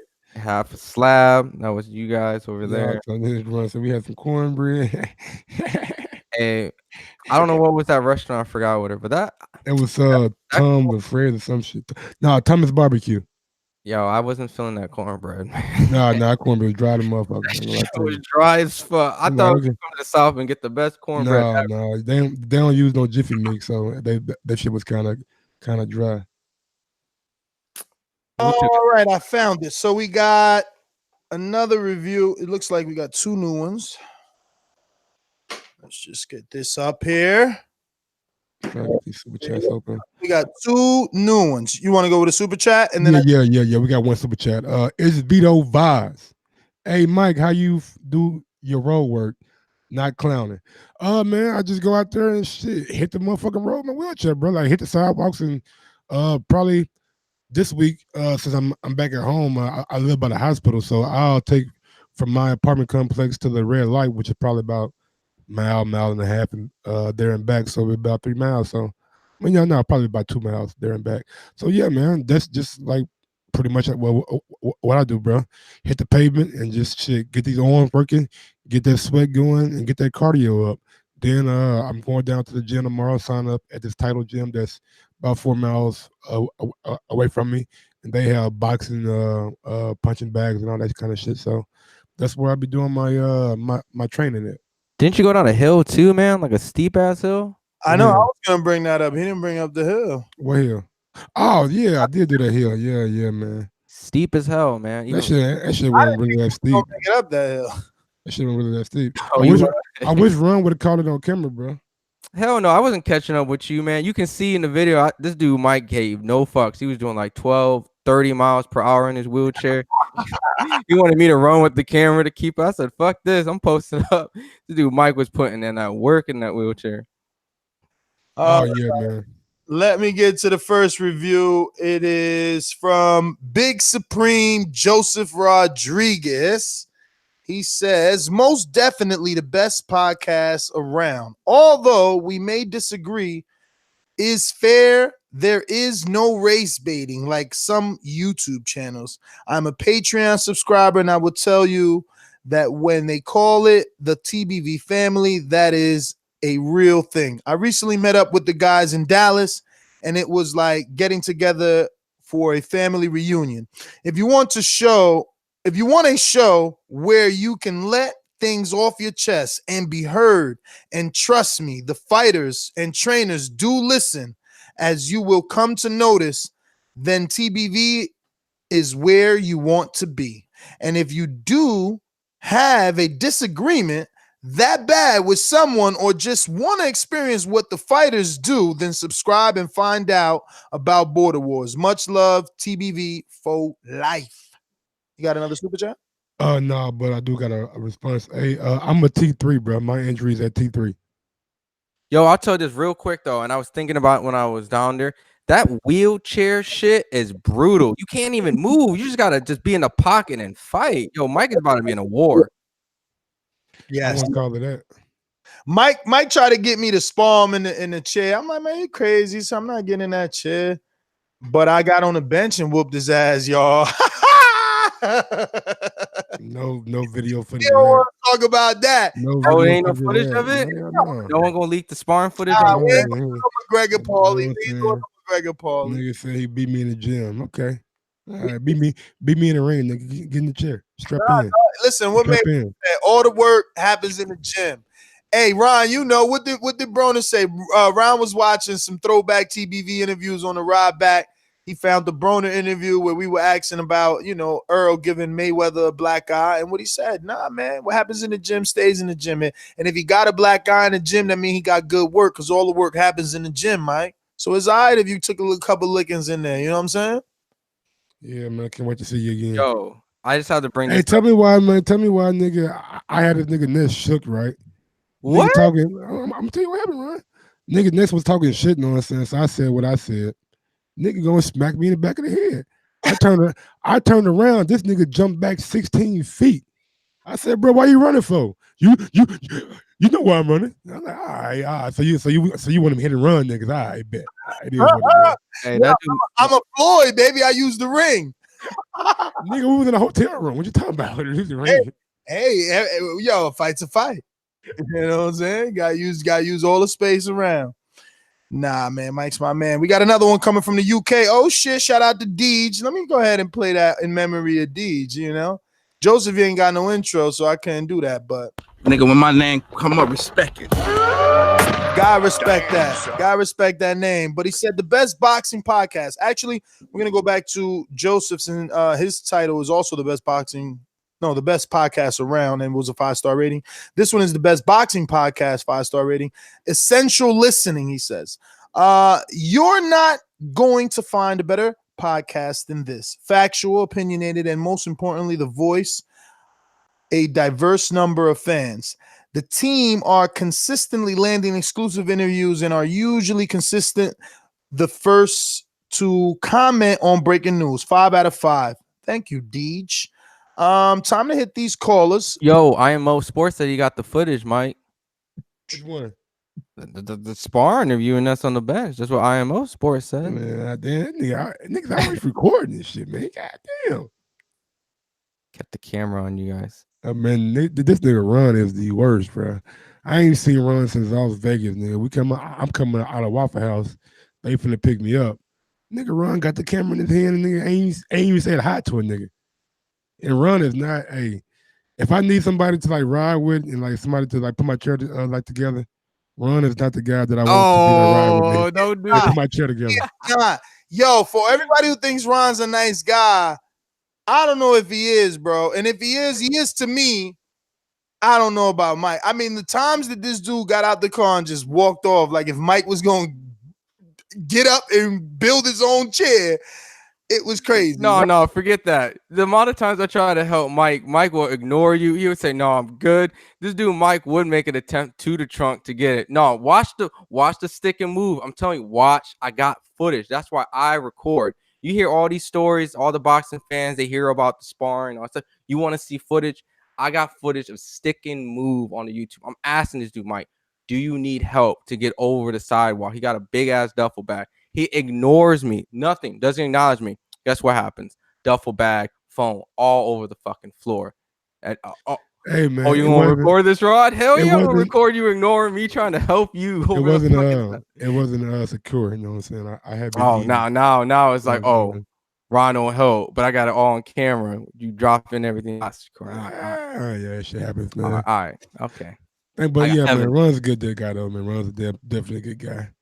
I ain't seen your ass since Vegas, man. So it's been like almost damn near a year, huh? Yeah, the Triple G Canelo too, man. That's last time I saw you. You know, it was cool seeing you again, man. And this nigga Ron is a workaholic, bro. I'm telling you, he's not recording, he's uploading. He's not uploading, he's recording. He rarely eats like this guy eats like a. Yeah, man. I see why he's so short, man. He eats like a little mouse. Like he has a soup and salad, and he's cool for the day. What the fuck? Who did it? What? Yo, real quick though, shout out to Ness. We did some talks. He's allowing me to promote my channel. I started a YouTube channel called Fighter IQ. Pretty plain explanatory. I'm covering boxing, mixed martial arts, and fighting games. So that's like Street Fighter, Mortal Kombat. I know it sounds a little nerdy, but I'm a nerd. But all the fighting. Don't you have like an upcoming match or something in like Mortal Kombat? Oh yeah. Well, I'll reveal that, man. I got an opponent for that Mortal Kombat 11 life. So when that game comes, man, some champs are gonna lose. You gonna Twitch it? I don't know. Maybe we'll get the footage, make it live, official. Ooh, that'd be hard. No, Mayday. Shit, I mean, if they come out with another, I say Mayday is like I got an announcement or something. Like I think Mayday means I need help. But yeah, it's panic or some shit. So I'm like ignoring you. If they're hey champ, I want to say like hey, urgent. Okay, let's go. The fuck is urgent? It means like right now. Where's my shit at? Message. You heard that? Oh my god. You remember that or no? You don't remember? How motherfucking important is it, my nigga? Let's go. You remember this or not? Message. Where'd that come from? Friday.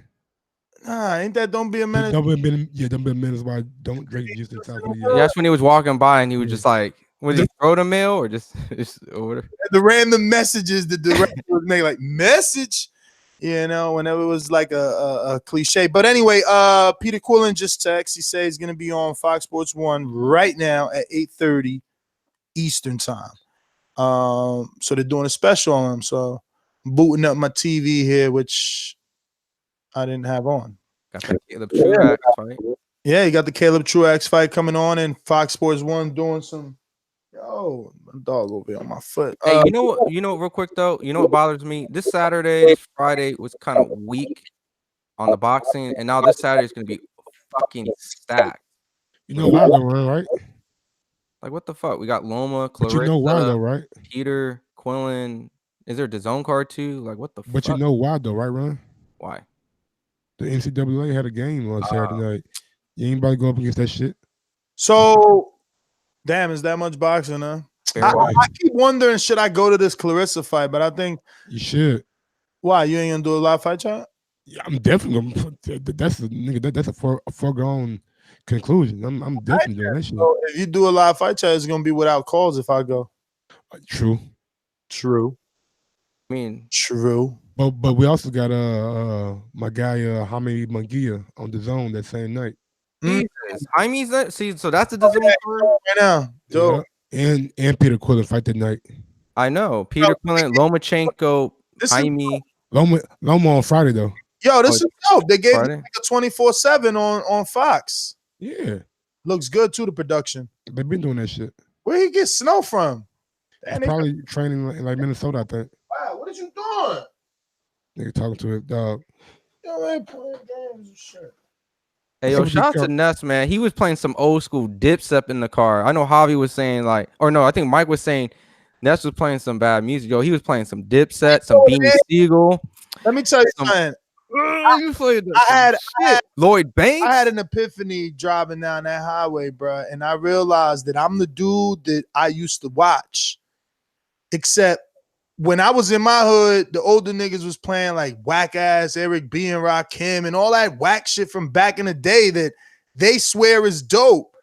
And that's what's happening now. Like, yeah, Ron, you just like not young enough and not old enough just yet. So you enjoyed the music I played, but like I'm pretty sure, you know, some Javi dudes, they wasn't into that. They would be into more mumble rap and shit, more Future and Young Thug and all them dudes, you know. Javi had Kodak Black on repeat in his car. And yo, let me tell you, we talked about Kodak Black earlier. I've never heard a song his. Like you would have to play and be like, "That's Kodak Black." I'm like, "Oh shit, yeah, I heard that," but I've never. That's another dude I've never searched. Neither He's talented now, but that shit he said just ain't gonna fly. Goddamn it! You know, I hear you. I'm just saying I never seen him. Oh, shout out to Aliano. That's what I'm talking about. Sosa. They giving him some shine, man. My man got all these fucking talented dudes, and he's not mentioned with the Virgil Hunters and the Robert Garcias, man. Let's do it. Oh, you're speaking of Virgil Hunter. I think Chris, you might be making a move to him, right? I see him in the gym over there with Virgil. Nate Vasquez and Dominic Brazil. Yeah, Nate didn't like that shit. Yo, they showing prime highlights of Peter. This the Peter we need to come back. I don't know. We haven't seen that Peter since after the knockout. Like, even though he showed some bravado with the Jay Leon, we ain't seen that killer instinct, you know? Damn, they bringing him back to that fight. He never questions this stoppage, man. Like, this the type of shit I'm saying. And look, and this ain't Jack Reese, you know what I'm saying? Yeah, I know what you're saying. Look, boom. Now, he do got the deer eyes right there. Like, he got him right there. You see him? Right there. He got him right there. But he needed, see, why not get that champion an 8 count? My man ain't even go down. Now, he don't question it. But come on, champ. Yo, this card is about to be lit with prospects, okay? I didn't know Manny Pacquiao was on this card. I know. So we got Manny Pacquiao, Joey Spencer, Chris Colbert. Oh, and the Sergey Duranchenko fighter. I forgot. He fighting Jack Kuklai. So that card is about to be lit. Lady with a titty at 6'50". You know what I'm talking about? Damn, man. I didn't know Manny Pacquiao was on this shit too, man. Damn. A little beat. No, this is, if you guys want to know like the prospects of the world coming up, this is a good card to watch from FS1 across the board. Like, really check this out. If you're itching to see some new prospects and you've been out of the loop a little bit, this is the card to Pete, man. You got everyone on there on that PBC prospect side. Shout out to Pete, man. He's a good dude too, man. 3-time TBV Appreciation Night attendee. He's that dude. Just had a baby. Another one. You know what I mean? And yo, I watched this story, bro. Like, I was around when Pete was a prospect, man. You know, transitioning from Michigan, Grand Rapids to New York. It's not with Al. And going to Cali. With Golden Boy, wanting Andy Lee fights, you know. It was crazy.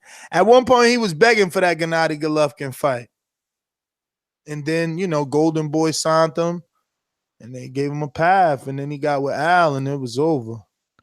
Peter Quinlan. It's crazy, man. A lot of these dudes, the story, man, I mean, watching them come from nothing and becoming like something is amazing. I think people should watch that Counterpunch. If you haven't seen that Counterpunch movie on Netflix, peep it right before you watch that fight. I also watch that Cradle shit too on Showtime. Oh yeah. But the Counterpunch is gonna have Peter Quinlan and D-Hop and Sosa, so you really get like a good feel of all those guys before. I think Paulie was in it too, right? All of them. Paulie was, I think, in there. Oscar, Sugar Ray Leonard, like talking about the business game. So check that out, man. Definitely, 100%. They got another one too called something else, man. That shit's hard. Yo, and Sosa's son wrote the song for Counterpunch, man. At the end, that shit was dope. Definitely dope, man. But this weekend is gonna get all our fixings and fights. The Counterpunch ain't paying me. What's up, Ness, man? What's up, to call it, bro? Isn't Peter Quinlan on Counterpunch? Yeah, that's what I was saying. That's what I'm talking about. They use my interview with Pete, man. They ain't paying me. It's all word. They eating you know like What like part? I Rolly didn't Jack? even know that. I gotta go. People call me like, "Yo, Ness, ain't that you on Counter Punch?" And I'm like, "I don't fucking know." Oh, that's you. Like a nigga. I don't know. Oh, that's You why. know. No, I Nigga. can't You see know. yourself. Oh, nigga, I ain't even Wait, watched. was it at the end of the? Was it at the I end ain't of even the watched movie? that whole shit. I watched the part where fuck. I don't know. I text while talking and thinking and like text half of a message and half of what I'm saying. I got Frank Smith card. I'm trying to text to Mike and shit so he can set him up for the interview tomorrow. Who?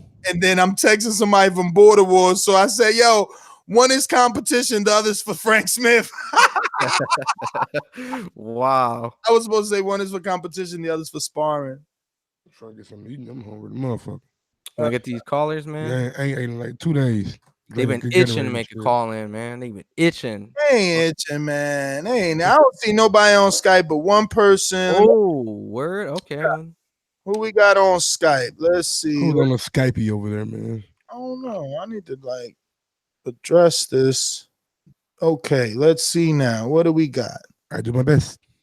But my best wasn't good enough. Did Oh, you say that? of course you said that. Oh, okay. Yeah. He gonna say the same thing when he lose to Keith too. I do my best, but my best wasn't good enough. All right, so let's go out to Mastermind. No, excuse me. Boomeranger in Texas. First time Border Wars attendee and officially our most skilled fight ever. He's a former pro boxer. He'll be taking on a current what is Middy's league? WCB, right? White collar boxing, right? So WBC boxing in the UK champion versus our own JD, motherfucker. There's a lot of things I like to move, so just try to get on my game. I don't know why they gonna call me, but I'm a 54-pounder. But I have a brother that's at 160.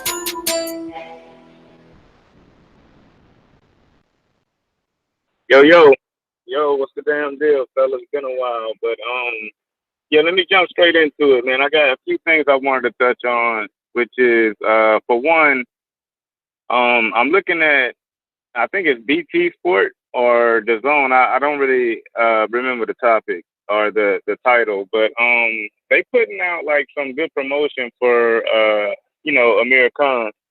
They got like this documentary I watched today, which was kind of dope. So it's kind of getting me in the mood to watch that fight. Like it's real good promotion for it. Secondly, Danny Jacobs, right? The weight.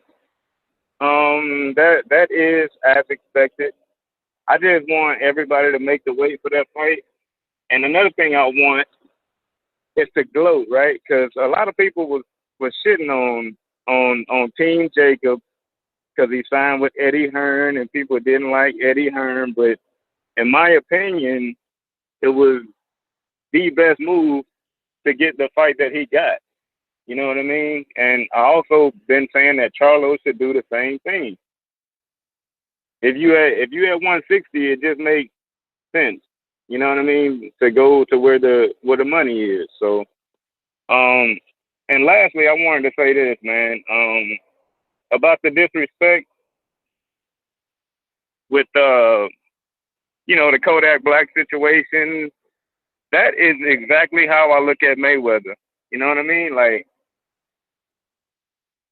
Mayweather done fucked up a few times, and I'll just be blunt with this, like with the black community. You know what I mean? A bunch of black people held him down through his career, and he turned around and shit on you. So I look at Mayweather like he's a little like a. I don't look at him like he a man. You know what I mean? Like, and so when we talk about Mayweather possibly fighting Pacquiao, I just want this dude to go the fuck away, like straight up. I don't even want to talk about this dude when it comes to fight no more. He just need to be done. Like, he had a good career, be done with it. But as far as, the Pacquiao fight, fuck it, man. Let Pacquiao fight these young boys, man. But that's all I got, man. I don't want to go off on no Mayweather rant.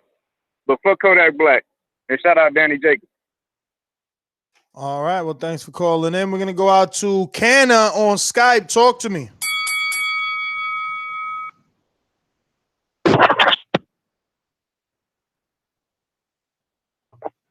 Canna. Hey, what's going on, fellas?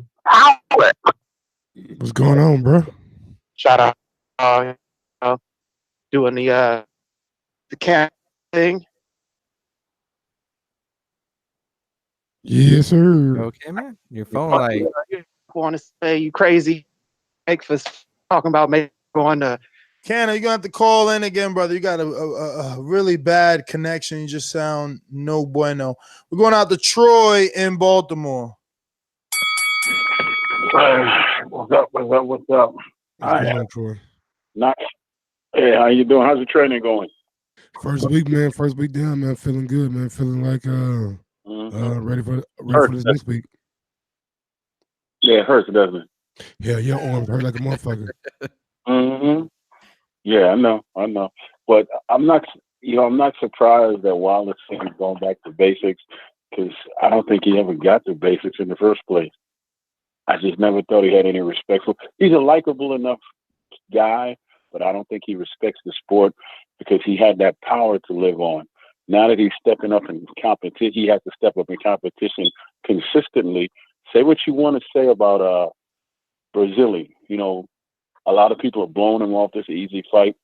You all joked him that he got rocked by this young African brother and they went to war. Let me tell you what, all that's going to play in his favor. Because if Wilder doesn't take him out quick, fast, and in a hurry, and they get into a war, he's going to beat Wilder. You want to know why? Because Wilder don't have that experience to come back after being rocked and hurt and all of that. And he does. He has a place that he goes every time he gets hurt. How many times you see Brazilian get hurt and you say, okay, he's finished. Then he gets his ass up, he comes back, he fights, and he wins, right? How many times you see Wilder hurt and get his ass come back and win? Never, because he's never had to do that. This is, and this fight is going to ask him those questions. Fury couldn't ask him them damn questions because he didn't have the power. He might have had the boxing skill, but he had no damn power, right? This boy can punch. He's not a knockout artist or anything, but he's 6'8"? 6'7", 6'8", or something like that. And he's a big Samoan. He hits you enough, he's going to hurt you. And he seriously is holding on to a lot of rage for Wilder. Don't let that quiet demeanor and the fact that he's soft-spoken throw you off. Andre Ward is the same way. Both of them dudes are mean dudes once you get them in the ring. They just let it out in the ring, and they handle themselves a little differently in real life. Wilder's loud and all that. That don't mean shit. Once that bell rings, that means something. Once you get hit and your whole world changes, that means something. That, well, you know, to see it, talk it, that don't mean a damn thing. I want to see Wilder get hit and hurt. Yes. Didn't you say you competed once upon a time? Yes, sir. Okay, just wanted to make sure. All right. Why are you asking me that? No, I just wanted to make sure that I remembered that correctly. You know, that you know, that you said that, and that is you. So things just. I did. I was never a pro though. I was never a pro. I was an amateur. I never got to the pro point. No. And you trained, right? And you trained like trainer. I trained. Yeah. Okay. Yeah, and I trained. Yes, sir. I learned how to be a trainer from trainers. Yes. All of that's true. All right. Well, there you have it. Troy in Baltimore, the amateur fighter, trainer, senior citizen that believes Wilder's a bum, even though he himself was an amateur, didn't go to the Olympics in 19 fights, didn't get a bronze medal, didn't turn pro because he said he didn't make it to the pro level where Wilder made it to the pro level, got a world title, and say what you want, at least face two people that the entire world deems credible. And I say came out pretty okay in those two circumstances. While there was some adversity, he showed some things. So this is just stunning, shocking. to hear that a guy that competed talks that way. Weird. I was gonna let him talk, man. Mastermind in what up? I was gonna let him talk, man. Let him bury himself. He said Wilder hasn't faced any adversity. I'm just like, you really don't watch boxing, then? No, and that's why I let him get his full 3. Yeah, me too. I was like, full 3 minutes. Go ahead. Is so that he's allowed his opinion. I am just like, whoa, to hear that, like, whoa, This is like the most soft-spoken, elegant, like shit on I've heard from you. I mean, the guy broke his hand. So elegant. No, because think about it, right? Like, I don't know, name a trainer other than Robert Garcia that won the world title. I should have went to my Buddy McGirt. I know Eddie Mustafa won one for sure. Okay, keep going. Who else got one? Let's see. Run did Buddy McGirt win the title? Wait, what was the question? Name a trainer that won a world title. Like right? No. Buddy McGirt, nice one, Mike. Okay, I see what it. Yeah, Buddy McGirt did. Okay, who else? Roger Mayweather. Roger Mayweather. Yeah. Yes, Mike. Yo, Mike is on fire, yo. Robert Garcia, like you said.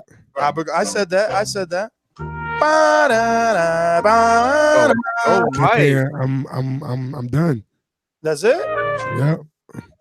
All right. Javi said Mark Breland. Mark Breland. Fuck. Damn. Fuck. Yeah, Mark Breland. Shout out to Javi. He won a fucking medal too. So shit. Man, I'm proud of it. Fucking Mike showing off. Oh, fucking John David Jackson. John David Jackson, light heavyweight champ, right? Light heavyweight. I believe he was somewhere around there. Yeah. And that's it for me, bro. I don't know. He fought B-Hop. Yeah, he lost to B-Hop. Oh, okay. He fought B-Hop though. Yeah. He actually helped train B-Hop. He did. In the future, he turned around and trained him. You're absolutely right. I remember that. Yeah, probably as far as cloud fight, maybe. No, it was Roy. I think Roy Jones. It was Roy Jones. Point of his though. Oh, just that not many trainers were successful fighters. Hence, Troy never making it to the Olympics. I guess people count Roy Jones and Javi said Ricky Hatton. Look at Ricky Hatton. He's a trainer. Yeah. He is a trainer. Yeah. Yes, sir. Oh, Troy said via super chat, snake move, Nestor. Wait, now they're mad I don't cut them off. He wants me to cut him off so he can have a chance to rebuttal. I guess you're gonna have to call back, buddy. I don't think Ronnie Shields won a title, unfortunately. I think he fought for a title. I'm just saying, you got good trainers that were fighters, become trainers, won their titles, and then you got other trainers that are still good. All right, let's name some that didn't win world titles that are great trainers. Derek James, great trainer. Freddie Roach, great trainer. Virgil Hunter, great trainer. You know what I'm saying? Just to name a few. I would say Robert McCracklin, AJ's trainer, got put down as a great trainer. Emmanuel Stewart, right? Manuel Stewart. I don't know if Manuel competed or not, bro. I think he might have competed, yo. Did he win a title though? That was a question. That's deep. I mean, I don't know. That's what I'm saying. I can't say something I don't know. But someone did say Emmanuel Stewart in the chat, so okay. So that being said, I mean, you don't really see many trainers or fighters, calling Wilder those types of names. Usually like us fans, because we don't know. We ain't been in the ring. You know what I'm saying? Like, look, I'm 6'5", 253 last time I weighed myself. Obviously, I've been working out a little bit now, so I'm hoping to drop, Came back from Alabama. My girl says she sees less stomach, so I don't know how that happened with all the soda I was drinking, but I'll take it. That being said, I was still on the back foot with Dion, right? And he's a smaller dude, like way smaller. Yo, Mike, should you ever release? Don't you have footage of it? Oh man, that's gym stuff, man. See, look, this is how Mike a real one right there. He said, "What's tasting the gym?" He is a real one, but this is the thing. I got all my sparring on Patreon. It's always been there. Even my training sparring for my fights. Like, I'm not like these other dudes. See, I ain't never gonna be Wilder, so it don't matter if you record me sparring. Exactly. You know what I'm saying? Like, you know what I'm saying? I'm never gonna be him. That's not me. Like, you can see it. It's there. I'm enticing niggas to come sign up and get this ass whooping. Yeah, ain't got to leak it, champ. You just got to sign up to Patreon. It's all there. Even everything, even my ass whoopings is there. I ain't got nothing to hide. You know, I'm okay. It said IMO said Emmanuel Stewart had a 94-3 amateur record. Damn, that was nice. I just don't think he ever won a title. I can't even. But yeah, I mean, that's fine. Troy came back with another super chat. You're emotionally attached to Wilder, sir. Okay. I just never heard a trainer speak of a fighter the way that you do. I'm sorry. And I've interviewed all world-renowned trainers, big, little, small. Look, I just was very excited to see Arliano Sosa getting his just due. You know, so I don't know what you mean. You know, I understand. Listen, you were given your 3 minutes to express your opinion, and I'm doing the same. You know, just take it on the chin and pat yourself on the back, right? It's like, oh, my call provoked Ness to talk for multiple minutes after me about me. Yo, shout out to Enzo Kawasaki. That's a good one. Okay. Kawasaki's dead, man. Enzo was a champ? No, he's just saying trainers. They're just naming trainers. I just thought that was a good trainer. Naming trainers. Now they just name my nigga. Okay, so we're gonna name Enzo. Then has he trained somebody other than Kawasaki? Yeah. Who? I just can't figure it off the top of my head. All right. Well, I know he's trained other people. I'm gonna have to Google it. Shout out Bomac. I will though. Till you figure it out. Gavin, yo, it's funny though. Gavin Reese. No, he trained Nathan Cleverly and Yo, who the fuck said Gavin Reese? Get out of here. No, he did did train Gavin Reese. No. I would say Nathan Cleverly with the world you know why champion. I laugh? Yo, this is vintage. Gavin Reese? Let me talk about this real quick. This is vintage. We're on the road, all right, coming back. Granted, it's 14 hours. And I'm like, fuck it. I'm going into the archive of TBV. If you guys ever do this, it's fun. Just go to the Boxing Voice and go from the newest and switch it to the oldest. Okay.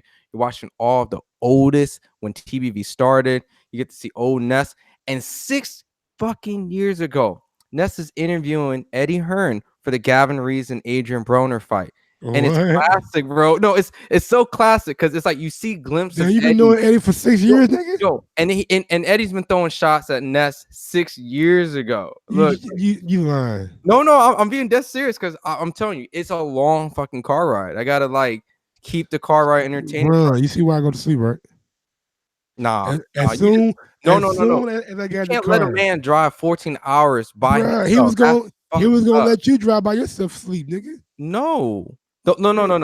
Ness fell asleep in the car for 1 hour, and Ness all had to drive because Ness took the rest of the drive. Like I give Ness the drive. It's a piece of shit, dog. I'm going to sleep on his ass. 14 hours? Dude, that's a long drive. Like Should not keep company. You go to a little piece of shit right in the chair. If he dies, he dies. Turd. If he dies, he dies. So I'm pulling up all this vintage footage, man. You can see vintage Eddie, old school Eddie, man, talking to Ness. And it's pretty civil, you know, but at the same time, you can see Ness has always been Ness and Eddie's always been Eddie. And they've always had this back and forth. Ness is saying, you think Gavin Reese going to be Adrian Broner? And they talking about Triple G stuff. Yo, it's good. If you a true boxing fan and you want to go back and dig into stuff, just flip from newest to oldest on the tab. It's really entertaining, man. You get to really see what TBV started with, man. You get to see old Mario and and then you get to go to the newest and you get to see 6 years later Wilder calling out Mario on the Border War stuff. So it's interesting, man. It's real interesting. It's a good time. Just do it. We got a super chat from Watcher. Did Marcellus cheat? Good podcast, guys. I wish I knew what he meant by did Marcellus cheat. Damn, Watcher. Can you tell us more? Elaborate, please, sir. Thanks for calling us a good podcast. Did Marcellus cheat on his girlfriend? I know he. I knew he had like bitches and shit. I didn't know he had a girlfriend. I mean, cheat. I don't know. Let's go. Yo, they ain't shit. They said maybe he took like a pop quiz or some shit. Oh, he cheated on the test. Yeah. Come on, Joshua. Joshua, come and see me, baby. If he doesn't hide it, no more ducking, no more dodging, no more excuses. BoxingVoice.com. Here. Hey, Mike. What's up? Range Rover Mike. Range Rover Mike. Y'all know what that mean. Everybody who on here know what that mean. Range Rover Mike. Troy, I don't understand you no more, bro. I'm gonna respect you as the OG because you know you older and all that. But if y'all ain't never see a nigga sit in a car and smash a burger in like 5 seconds flat, I got it on camera, Javi. I was hungry as shit, bro. Let me live my life. Bro, Troy is tripping. Like he called him a bum, and like he said he might get into a war with Brazil. If you want to be honest, name one fight Wilder has ever been in a war. You can't. I want anybody to name me a war that Wilder been in. Anybody on the panel? Somebody give me a war. You can't go to war with Wilder. Your guns ain't big enough, man. You if you take one to give one, you ain't gonna give one. Exactly. Ain't no war with Wilder. What is Troy talking about? Nobody's ever been to war with Wilder. And next off, if you want to be honest, Wilder actually dictates the pace in all of his fights. Don't nobody dictate the pace of Wilder because you can't dictate the pace. It's virtually impossible because, nigga, you gonna slip up. All you gotta do is slip up one time. People are timid when they fight Wilder. People are scared when they fight Wilder. And him just going back to the basics, like he trying to say, oh, he never went to the basics. Well, this might be the scariest Wilder you ever see in the next fight. I'm letting you know that off the rip. So just be prepared for what you might see in the next fight. Like I understand that oh wow, he's never been to the basics and shit like that. Nobody want to hear that shit, Troy. I understand you're a trainer. Hey, we got a super chat for just for you, Javi, from Troy.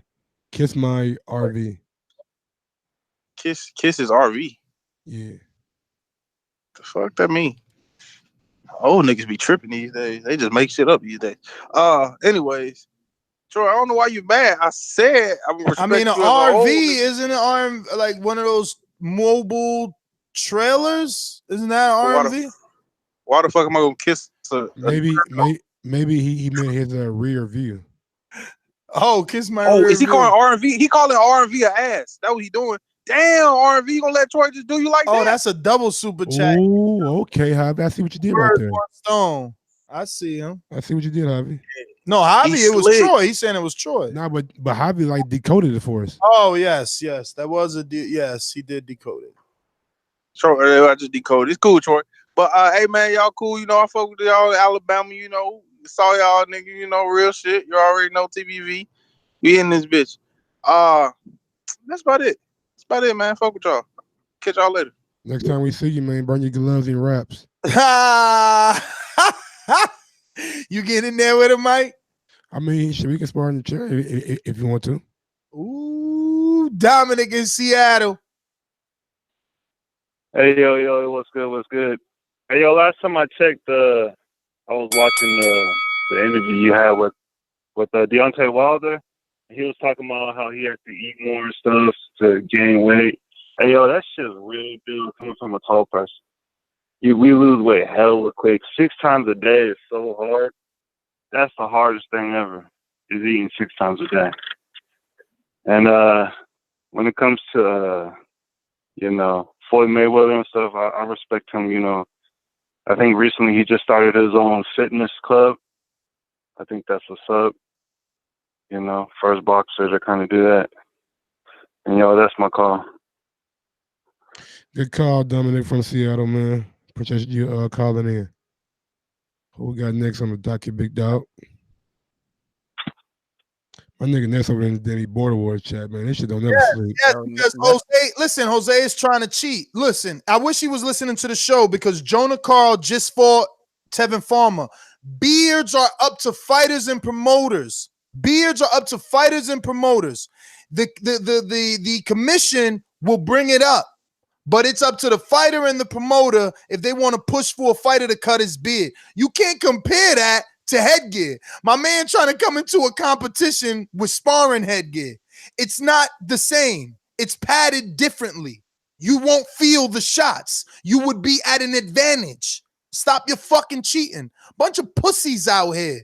What's the difference between like sparring here? What like I thought like as long as it had like the open face is good. No, USA Boxing approved only. USA Boxing approved only. Show me another competition that allows you to use training and sparring gear. I didn't know that shit was different, man. Not bad. I'm not saying you did know. I'm telling this bum ass bum.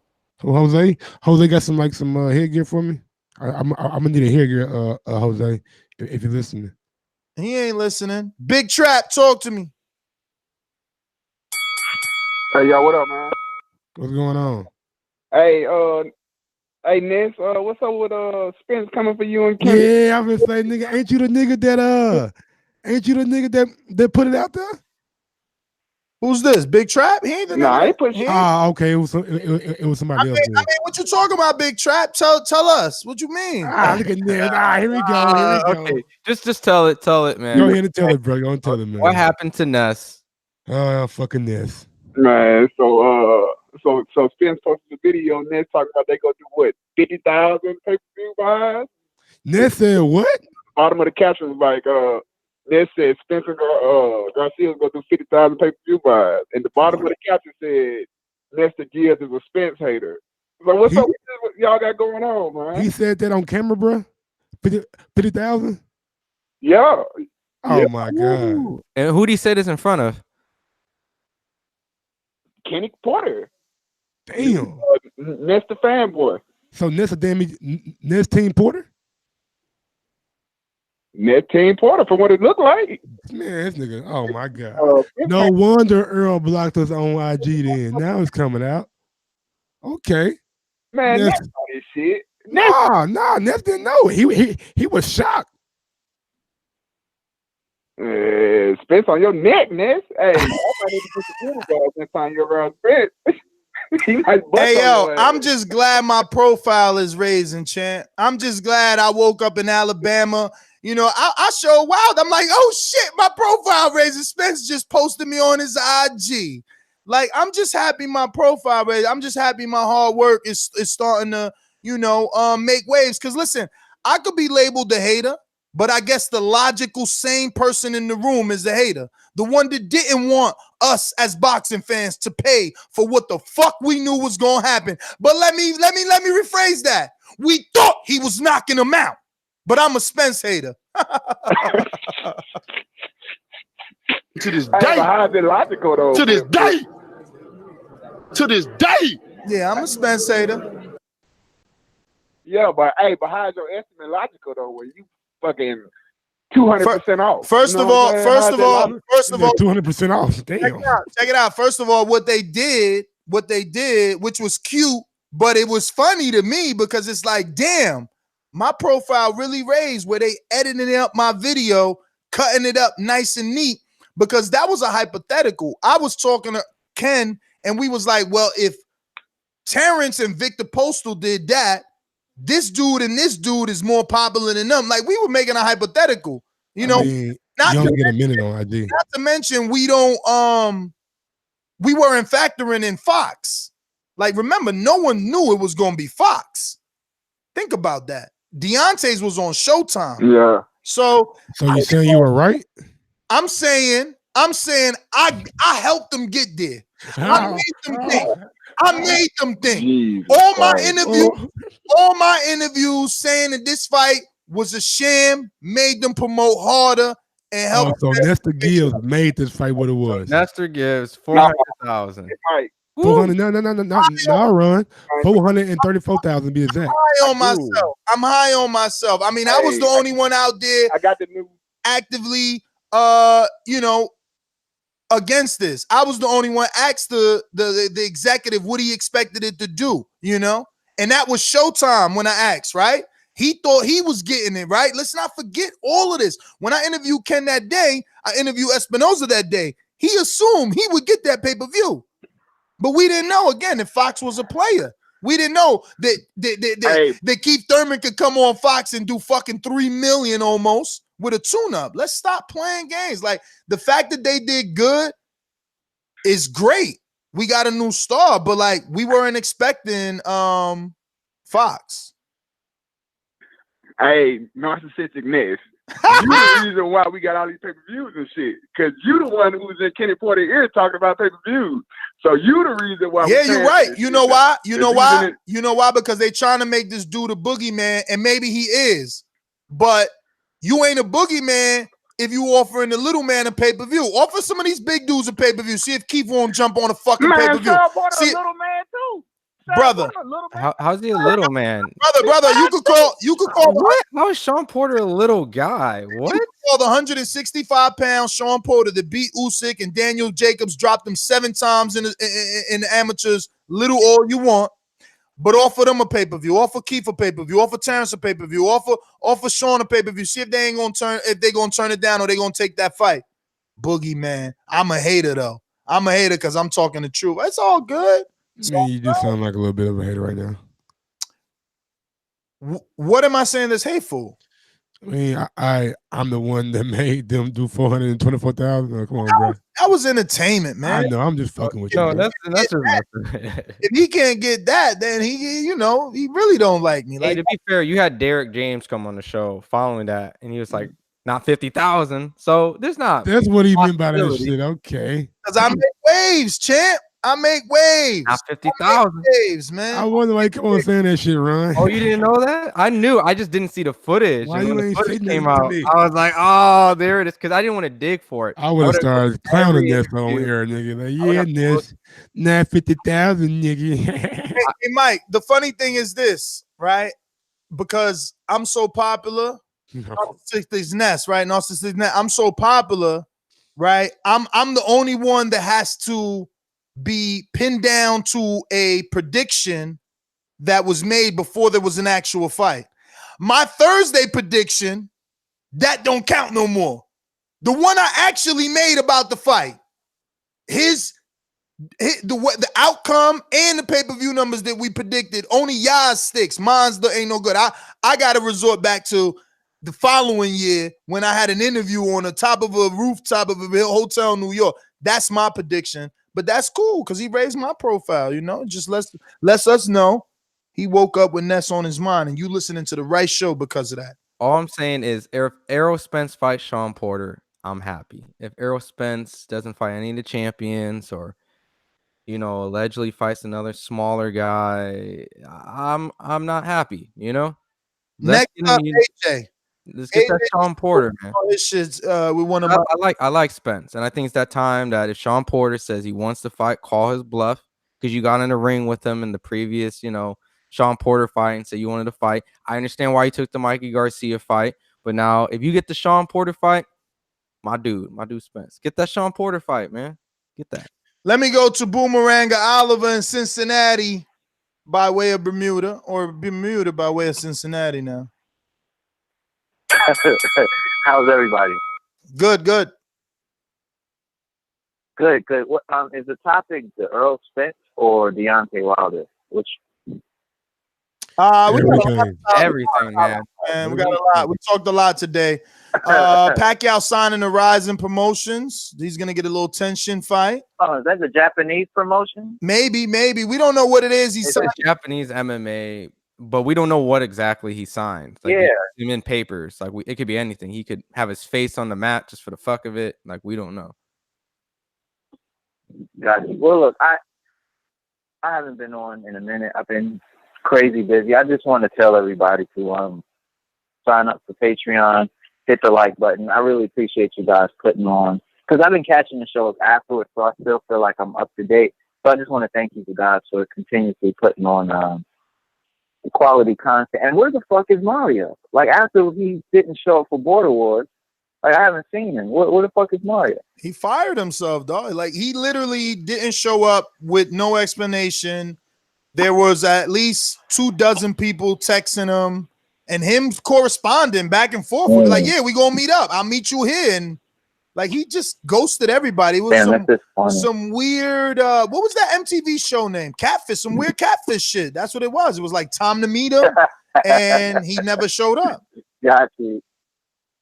Well, look, that's unfortunate. Well, I want to appreciate everybody who's on for continuously putting in good work. And everyone smash the like button, sign up on Patreon, all of that good stuff. I'll continue listening. check with y'all later. That's my fault. Oliver, you the man. We going out to Cincinnati. Brandon, talk to us. What's going on, B? Hey, what's going on? Welcome back to TVZ. I missed you guys. But y'all may touch on one big point, and I want to really focus on Mike. Mike, what is our boy Bud Crawford going to do after this fight, man? His mandatory mean machine looked as straight trash against Ray Robinson. Yeah, Ray Robinson looked to sell that fight. Yeah, Ray Robinson actually looked pretty good, man. I knew Ray was gonna give him a tough fight because he had some success in the Ugas fight, but I didn't think it was gonna be this much success. But it's just like a lot of these Eastern European guys are just a lot of hype, man. Like, we see it over and over again. They build them up, and they don't be somewhat not all the time, but most of the time they don't be as good as they say they are. Yeah, and that's supposed to be the mandatory. Nobody's going to want to see that fight after that performance. Then Lou DiBella's Spanish power puncher, Carmen Raga, got knocked out by David Avenesian. Yeah, I made some money off that shit. Over here getting this. He was supposed to be coming over here getting the possible ESPN deal to get in line for a Crawford fight. He got knocked the fuck out, so it's going to be real thin pickings for Bud Crawford, man. It might really end up being like a Luis Collazo or a shit fight. Carol Brooks possibility too. I don't know. Just offer that good Amir Khan money to some. Yeah, like Danny Garcia, mate. Yeah, Danny said he'll come back and take a look at the contract and try to negotiate after this Granados fight. Send offers back and forth. PBC sent offers, Top Rank sent offers, and we'll start from there. Yes, sir. Let's call some bluffs. Yeah, man. I just hope he gets a decent fight, man, because it look like the walls is closing in. But that's my call, man. I just want Bud Crawford to get a good fight out here, man, because Errol is pretty lined up for some big shit with possibly Sean Porter, then maybe Pacquiao, Thurman, and Bud just over there wasting away, man. But I hope he get a good fight because it look like unless he can, like you said, if he don't offer these guys crazy money and pay-per-view upside, he's gonna be over there just fighting just nobodies. But that's my call. Great call, big dog. We appreciate you calling in, homie. H Money to Don, Mr. Dazn, talk to me. What's up, H? The voice of TBV. Hey, what's going on? It's H Money, the Boxing Voice Rookie of the Year 2019. No cap, you dig? I'm in the streets every day. I just want to salute the family. I want to salute Ness first of all, and Earl Spence. That's my favorite fighter, and hopefully. Ness, you my favorite boxing reporter. You are the pound for pound king at this shit. He the best boxer. Hopefully we can squash this shit. That's all I'm gonna say. Hopefully Earl he could calm down. I know he mad, but hopefully he could calm down. And I'm gonna leave it at that. I ain't gonna instigate this shit. So I'm just gonna talk about Clarissa Shields right now. Clarissa Shields, she's the best woman fighter of all time. She going to be undisputed this weekend. What y'all think about Clarissa Shields? She definitely the favorite. She's almost a 4-1. Yes, sir. Almost 4-1. I'm interested, though. I watched the all accesses that they have, and it was interesting to see Hammer's confidence. Yeah, it looked good. Yeah, she undefeated, so she thinks she gonna win. So this is the biggest fight in women's boxing history.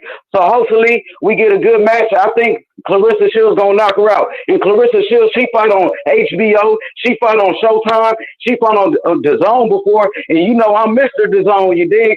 So I'm gonna ride with Clarissa Shields, you feel me? And hey, Ness, I'm just gonna ride with you. I'm just gonna let you know I'm riding with the boxing voice every time. So Earl can say what he gotta say, and I'm rolling with y'all. I'm loyal to the boxing voice. I'm loyal to this right here. You feel me? For sure, H Money. Thank you for calling in as always.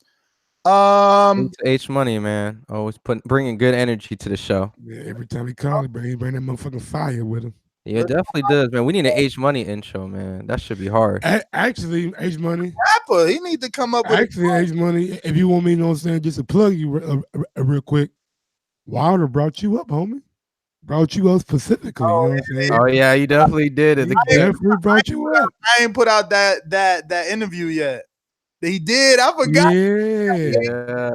I forgot. That's right. That's right. He was like, yo, y'all got to call her. He called him with a lot of energy. You see? That's why it's important, all you little mumbling, rapping ass niggas, man. You got to make an impact, man. That's how you make an impact with a heavyweight champ doing in road work, and he like, yo, who's this dude with this energy? Yeah, exactly. I was like, H Money, nigga. Yeah, he was like, y'all like, yeah. Because that's the only nigga that call in consistently with that energy. Yo, they listen, dude. I'm telling you, like everyone listens. I go to tons of different events, all different promotions, and every time I'm like, what the fuck? You listen? Or you heard that? Or oh shit, yeah, he did say that. Ness is wild. No, I ain't gonna say it was he was like complimenting you and nothing like that, H Money. You know what I'm saying? I ain't gonna go that far. Well, no, I'm just saying. Definitely brought you up though. Calling on the show, they listen. All the boxers, promoters. I know it sounds very narcissistic. The whole thought process. When I was going down the drive, I was talking with Ness. Sure enough, every event I go to, they listen, bro. It's weird. Yo, when he said Mario been dealing with personal family, yo, bruh, I've known Mario about 10 years. Ask me how many times he's had a personal family issue. I mean, at this point, it's just like the little boy that cried wolf. Like, even if what you're saying is true, think about it. Why should you be telling us that? Like, why wouldn't you reach out to your friends and family? Like, it's a little weird. But whatever, B. Let's get to Pedro Justice, who does show up every time we in Alabama. What's going on, champ? What's up? Chilling. It's Pedro Justice from IMO Sports. I just hold on. Yeah. Your name is Pedro, my nigga? Yeah, you didn't know that? No, you ain't hit me with the joke that him and Javi.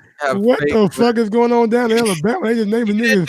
That's why Spanish names. Damn. Alabama loved them some Hispanics. Stop hating. I'm not hating, bro. I just know. IMO Sports when we were on. I've been calling him IMO, big dog. I ain't calling Pedro that one time. And Poppy's more romantic, so we was, we was laying it on the Alabama mommies out there, baby. Influencing. Yeah. I wanted to call in because on Errol Spence, Mikey Garcia got beat up. Errol Spence wanted to prove that he had boxing skills. He didn't knock him out. Now, I wasn't listening to the show back in the day when Adrian Broner jumped up from the 130s and fought Paulie and fought the biggest welterweight, Maidana.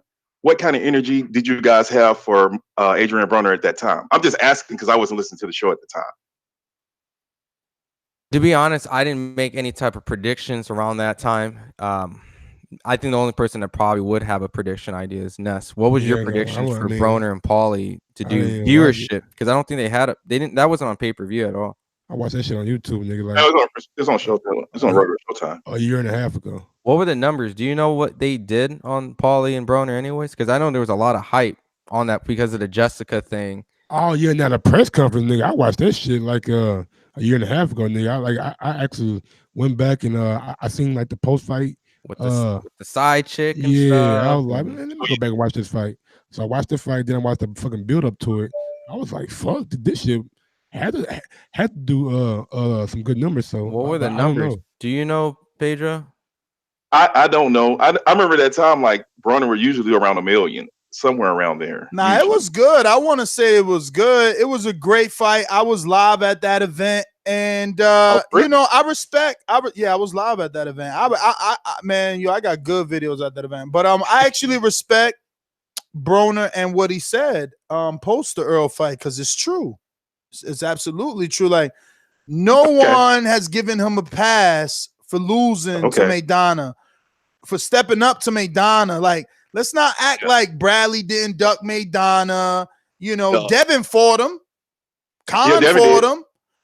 But back then, it was the top 140 pounders, and that eventually moved up to 47. Was Bradley, was Devin Alexander, Khan, Danny. Well, Danny was later. Khan and Devin and Bradley all moved up first and were kind of dominating 140 before Danny. Danny was still fighting like the likes of Kendall Holt and Nate Campbell on undercards. But not everybody fought Maidana. Like Lucas Matisse fought him. Lucas Matisse, no, excuse me. That he did fight him, but that was in the amateurs. You know, I meant Zab Judah fought Lucas Matisse, but like they weren't, no one was really signing up to fight these dudes. You know, these dudes were like the boogeymen. So when Broner took that on, it was funny because no one really gave a fuck. It was supposed to be a pay-per-view. Not that they didn't give a fuck, but like they just ain't give. They didn't give Maidana a chance. No. You don't think so? I mean, I think that Broner was the favorite. Yes, because there was a lot of hype on Broner, and even though boxing fans knew that was a tough fight, you know, it just seemed like it was set up for him to kind of shine. I think that Broner was the favorite, but again, he was moving up to the big welterweight, and he didn't make it, and he is clowned. Like the replays are used to discredit him.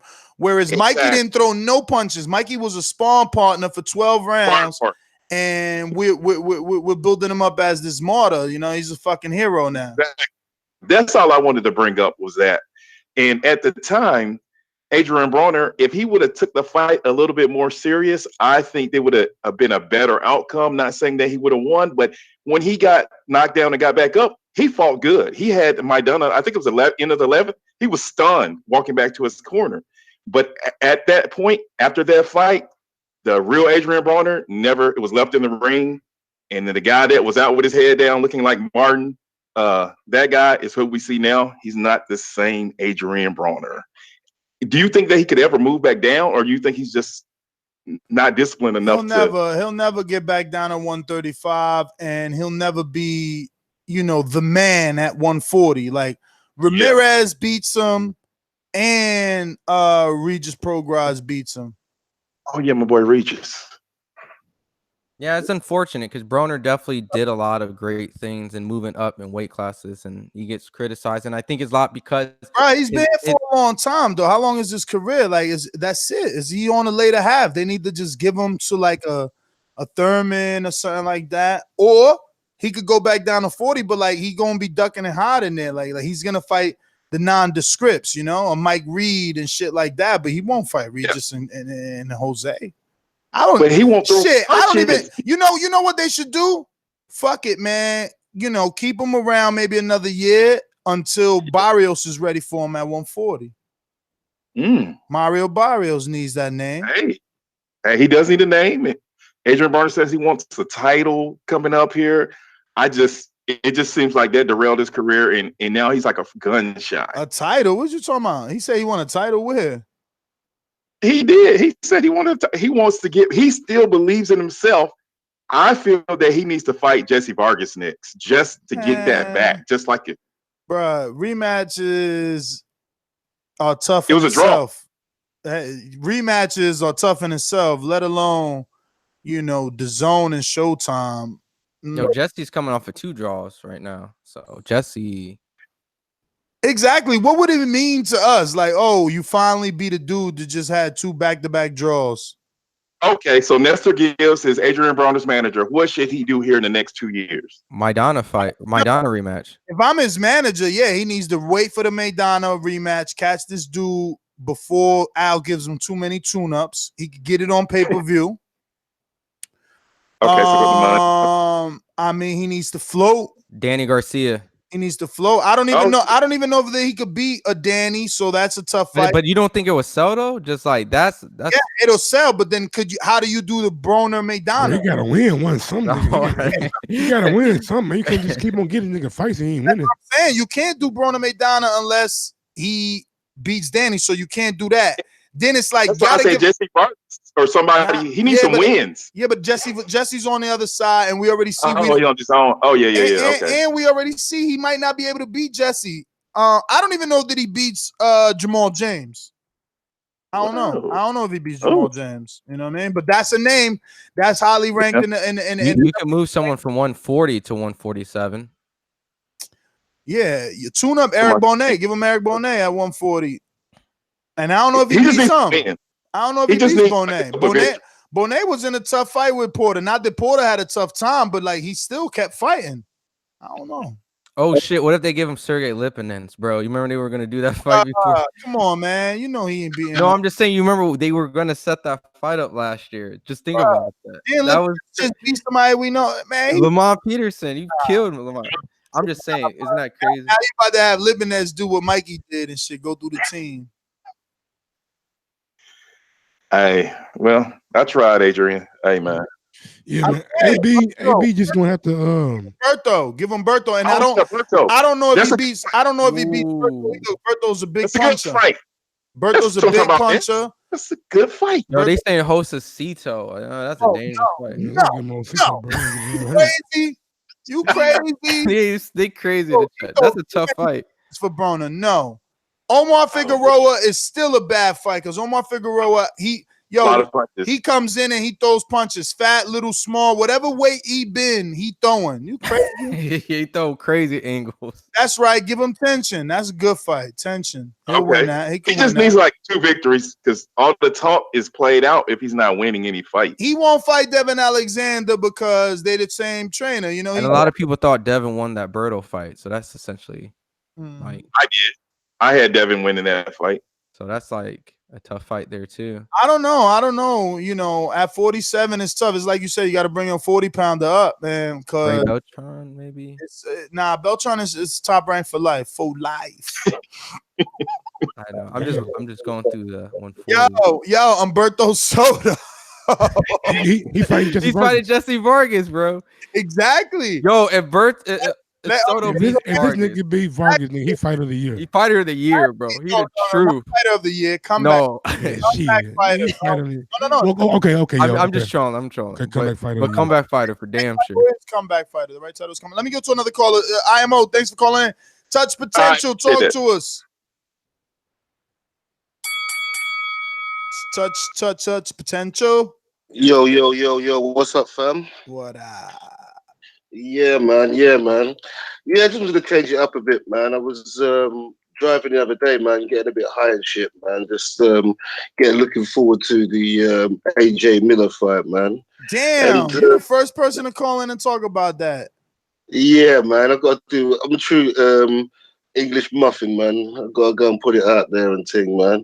And I was just doing the correlation, man. Me, I'm a bit of an old head and that, man. I was just doing the correlation, just thinking about how Miller was doing his freestyling and AJ was doing his freestyling and stuff. And I'm thinking, with this whole bill being pitched against the UK and the US, I think it'd be a good opportunity for some good old-fashioned freestyling, man.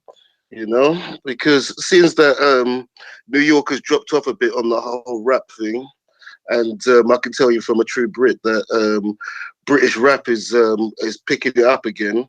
I think it's going to be a good opportunity for some of our hitters to come out there and take out some of you New York cats, man. I don't know what you think about that. I don't know if you're aware of any of the UK rappers. Like UK rap battle? You want Grind versus Smack DVDs? URL Grind time? Yeah. Because I'm thinking like with Jarrell and AJ. UK rappers can't rap, man. Oh man, I think you need to explore that, even just for the build up. Let me tell you something. AJ is so powerful that he had tweeted out one time some whack ass UK rapper made everybody Google that shit, and my man was trash. He's talking about that Gunwalk song. Trash.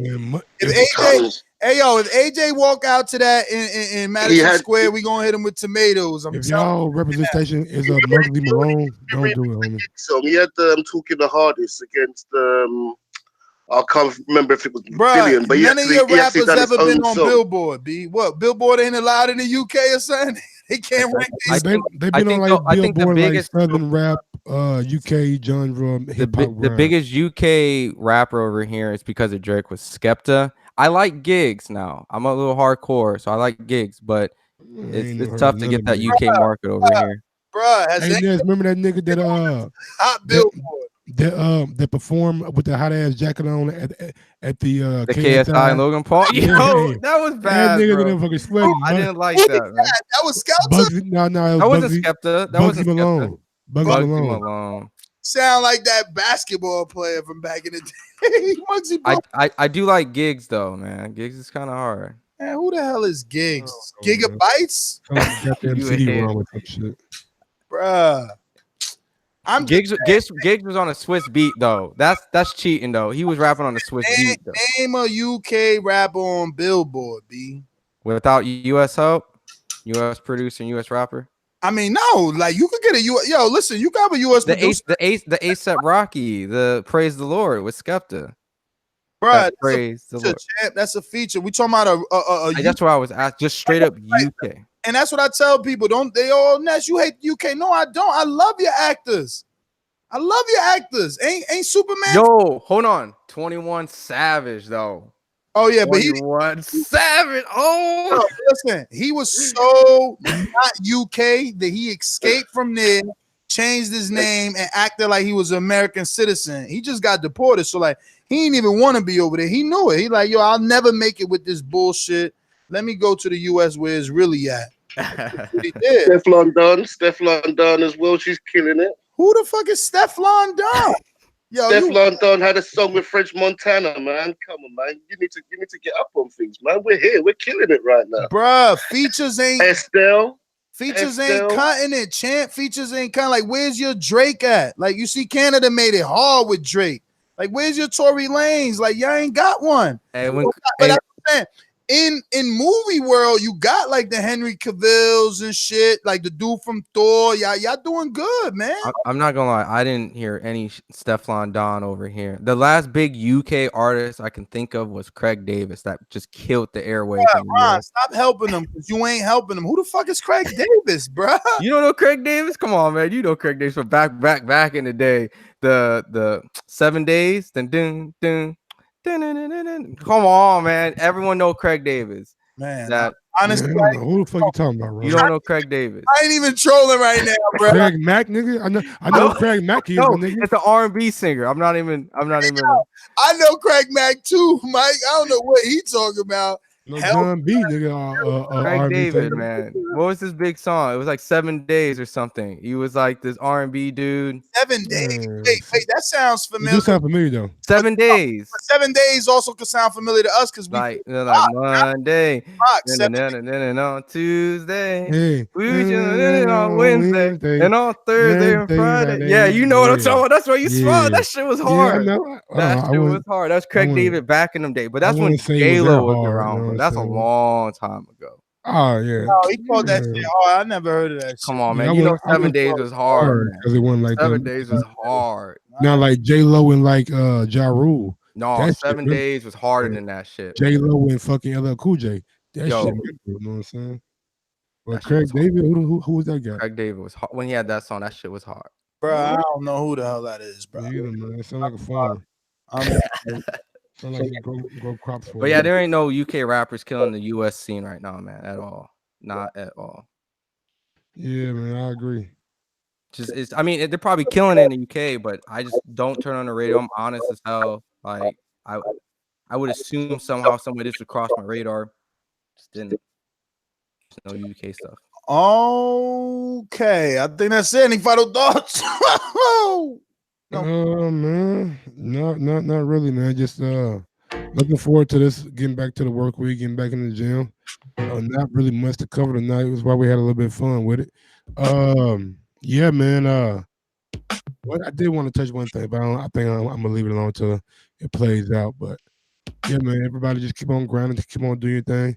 We'll see you tomorrow at 9:00 a.m., 12 o'clock in the UK, 6 o'clock in the West Coast, and I believe it's 8 o'clock Central and 7 o'clock Mountain Time. Big up to Mountain Time, man. Yeah, man. Ron G, what's going on? Oh, yeah. Yo, they're killing me. It's like that Eddie Hearns moment. I said Craig David. Correction. But look, don't do it for me.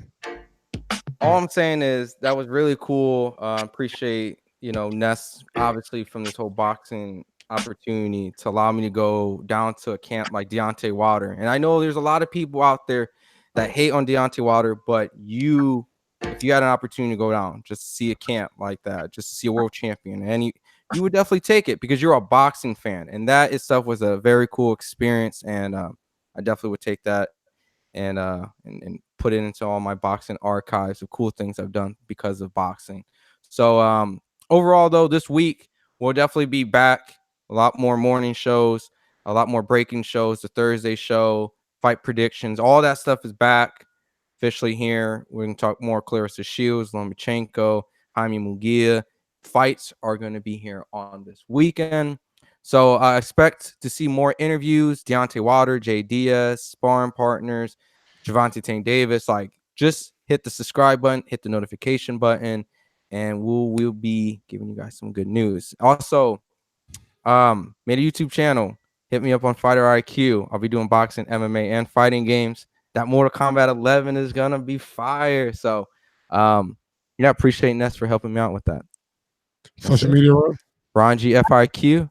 Actually, we got a super chat from Troy. Says take my call. And we got a boomerang, is he? Huh? Nah, he ain't a boomerang. That's what I'm saying. He got to turn into a boomerang. Sorry, Troy. If you had that boomerang and shit, yeah, it would be disrespect to all the boomerangers and masterminds who do pay to call twice. You know what I'm saying? Unfortunately, we can't do that. But what we could do is, because you prolong the show, and now Info Joe pressed one. Mr. Info Joe. Tell the truth, go! Tell the truth! This portion of the show we call In the Know, presented by my brother. Hey, Troy, you better. What's up, brother? What's going on, Info? How's it going, brother, man?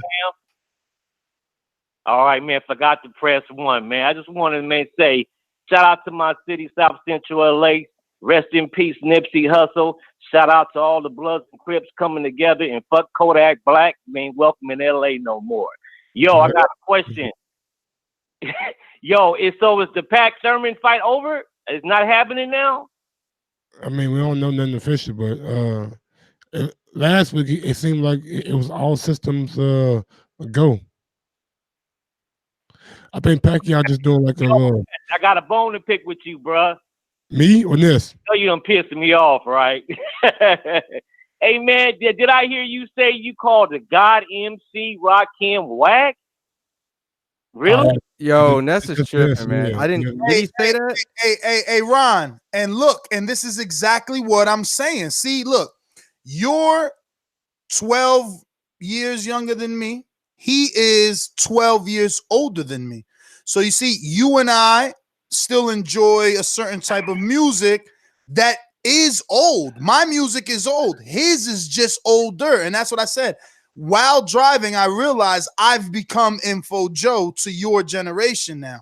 I'm the dude playing LL, even though I don't play LL. Info's the dude playing LL. Well, hold on, real quick. I like Rakim. I like Dipset. I like Lloyd Banks. I like all that.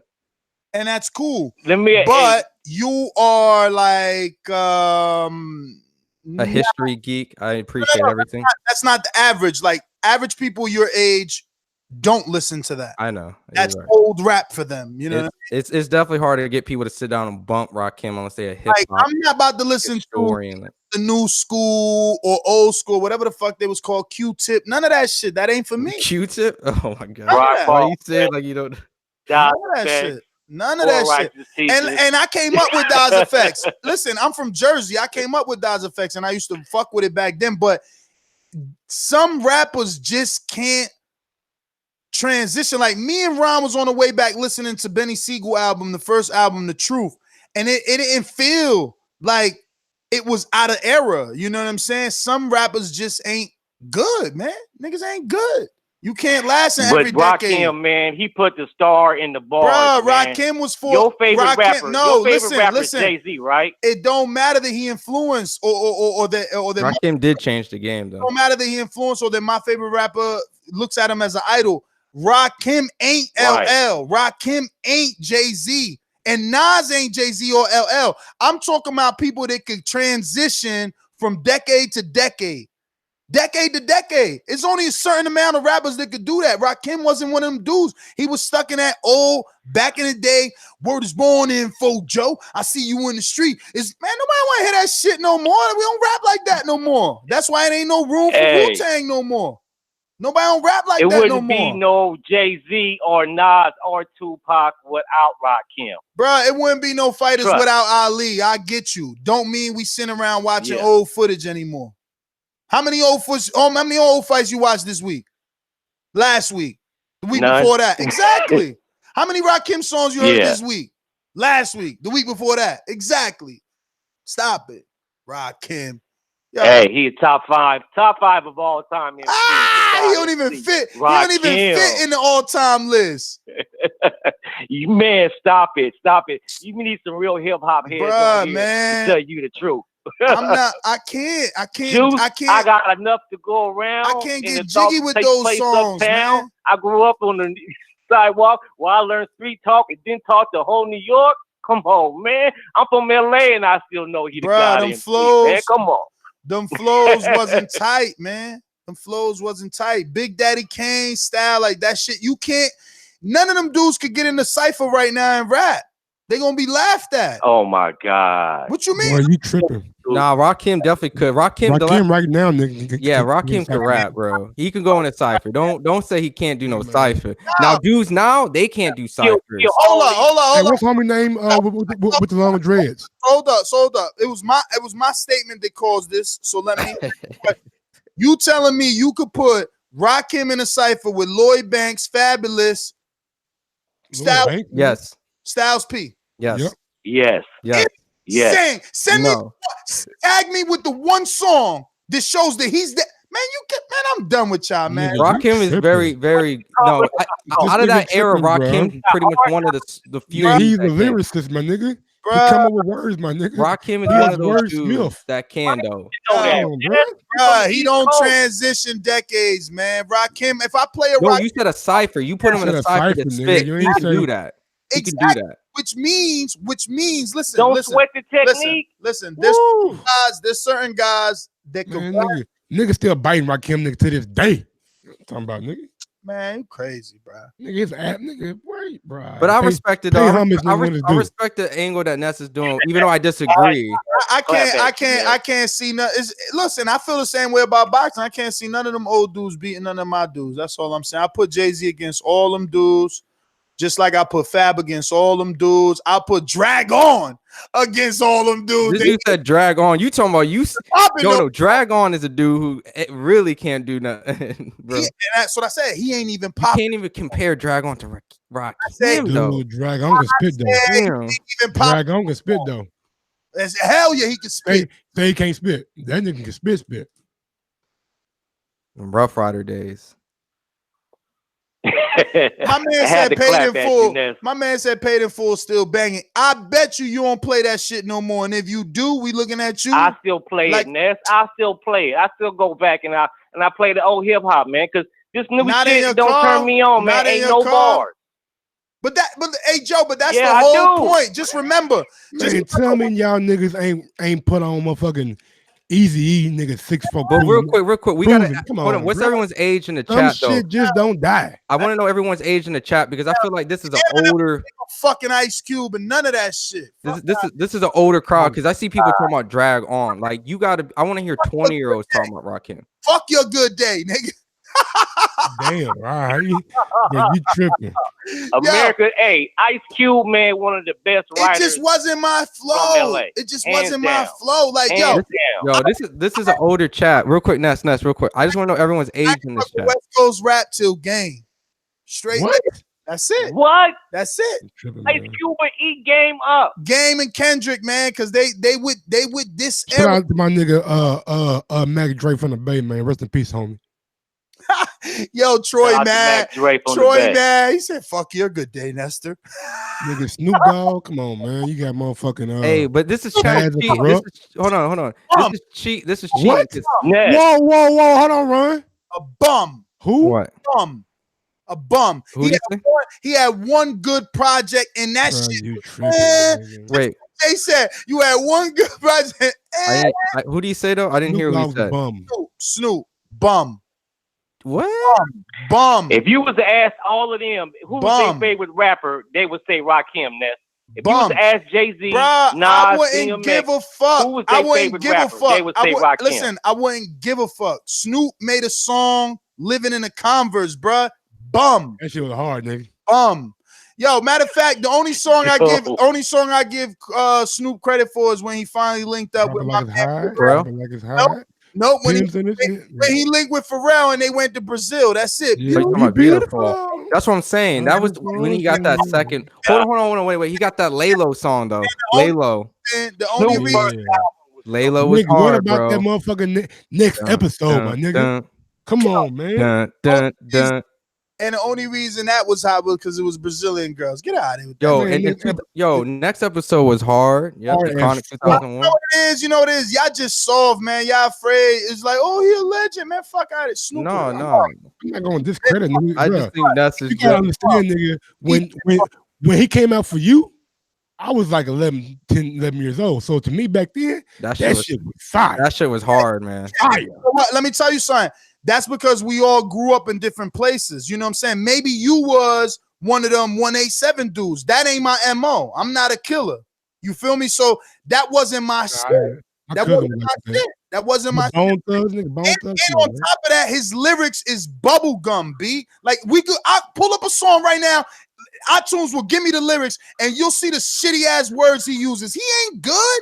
You bugging, man. With his choruses and shit, bro. Like, he ain't good, man. He ain't good. He ain't no lyricist. He can't be in no cipher with none of the dudes I named. He ain't getting no cipher. He ain't getting no cipher with no Jada Kiss and no Fab. He ain't getting no cipher with none of them dudes. He can't even get a cipher with Andre 3000, bro. Get the fuck out. Well, you make it seem like that's a bad thing. A lot of people can't do with Andre 3000. Don't disrespect Andre. Yeah, that's a stripper with that.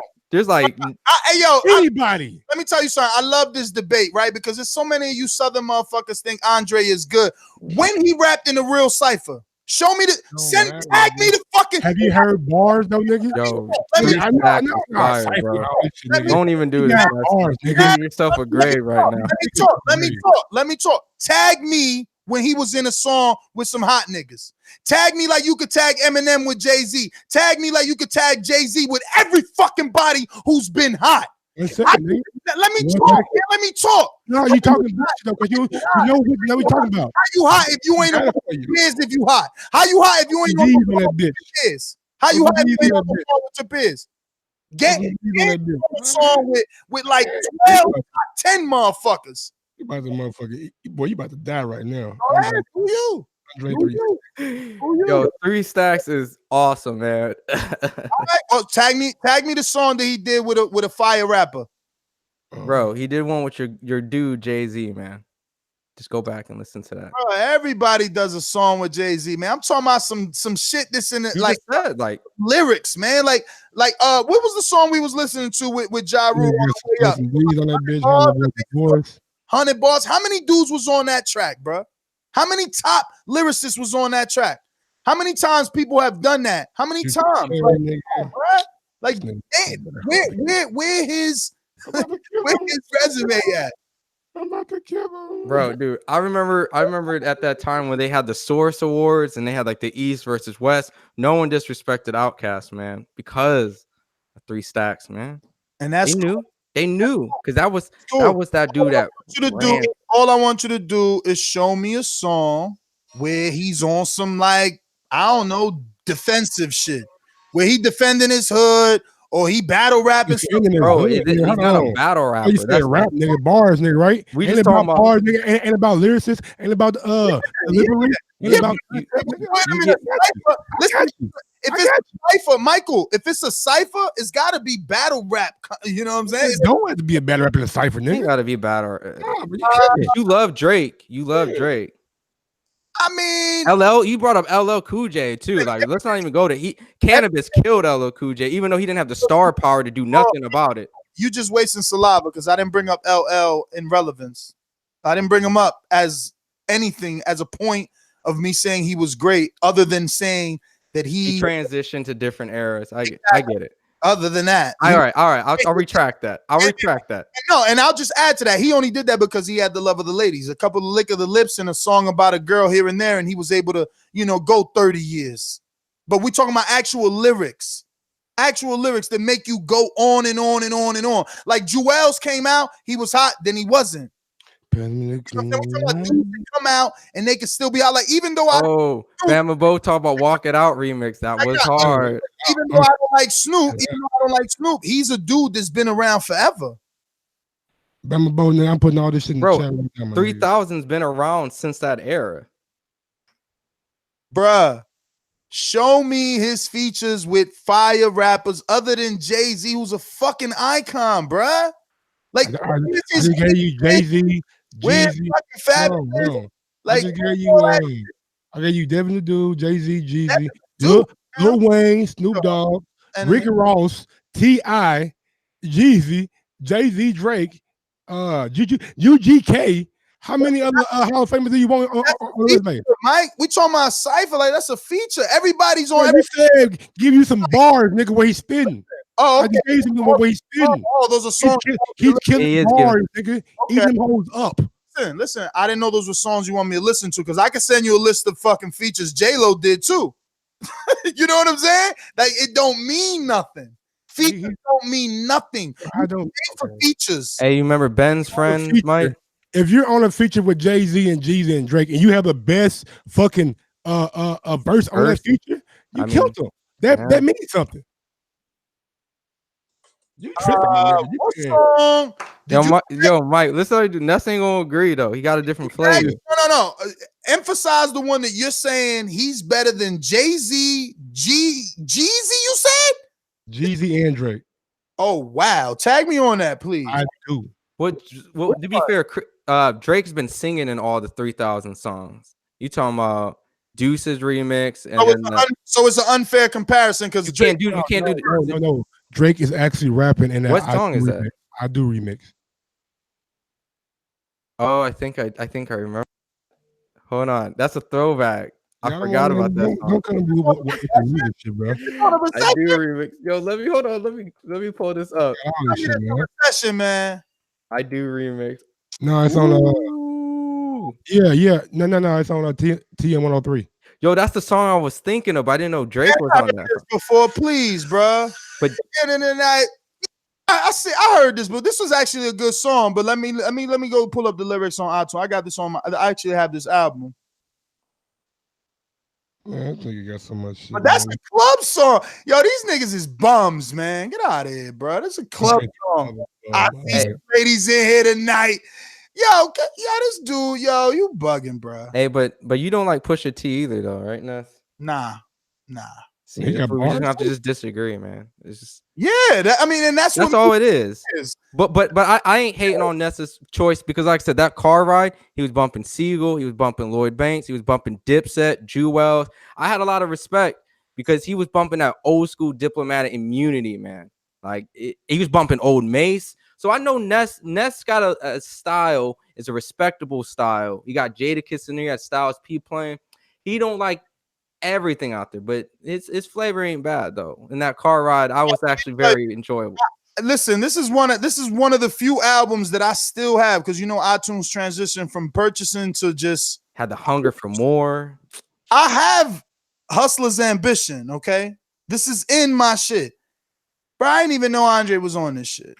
And I could sing this song to you if it play. I didn't even know he was on it, so his verse ain't memorable. I'm sorry.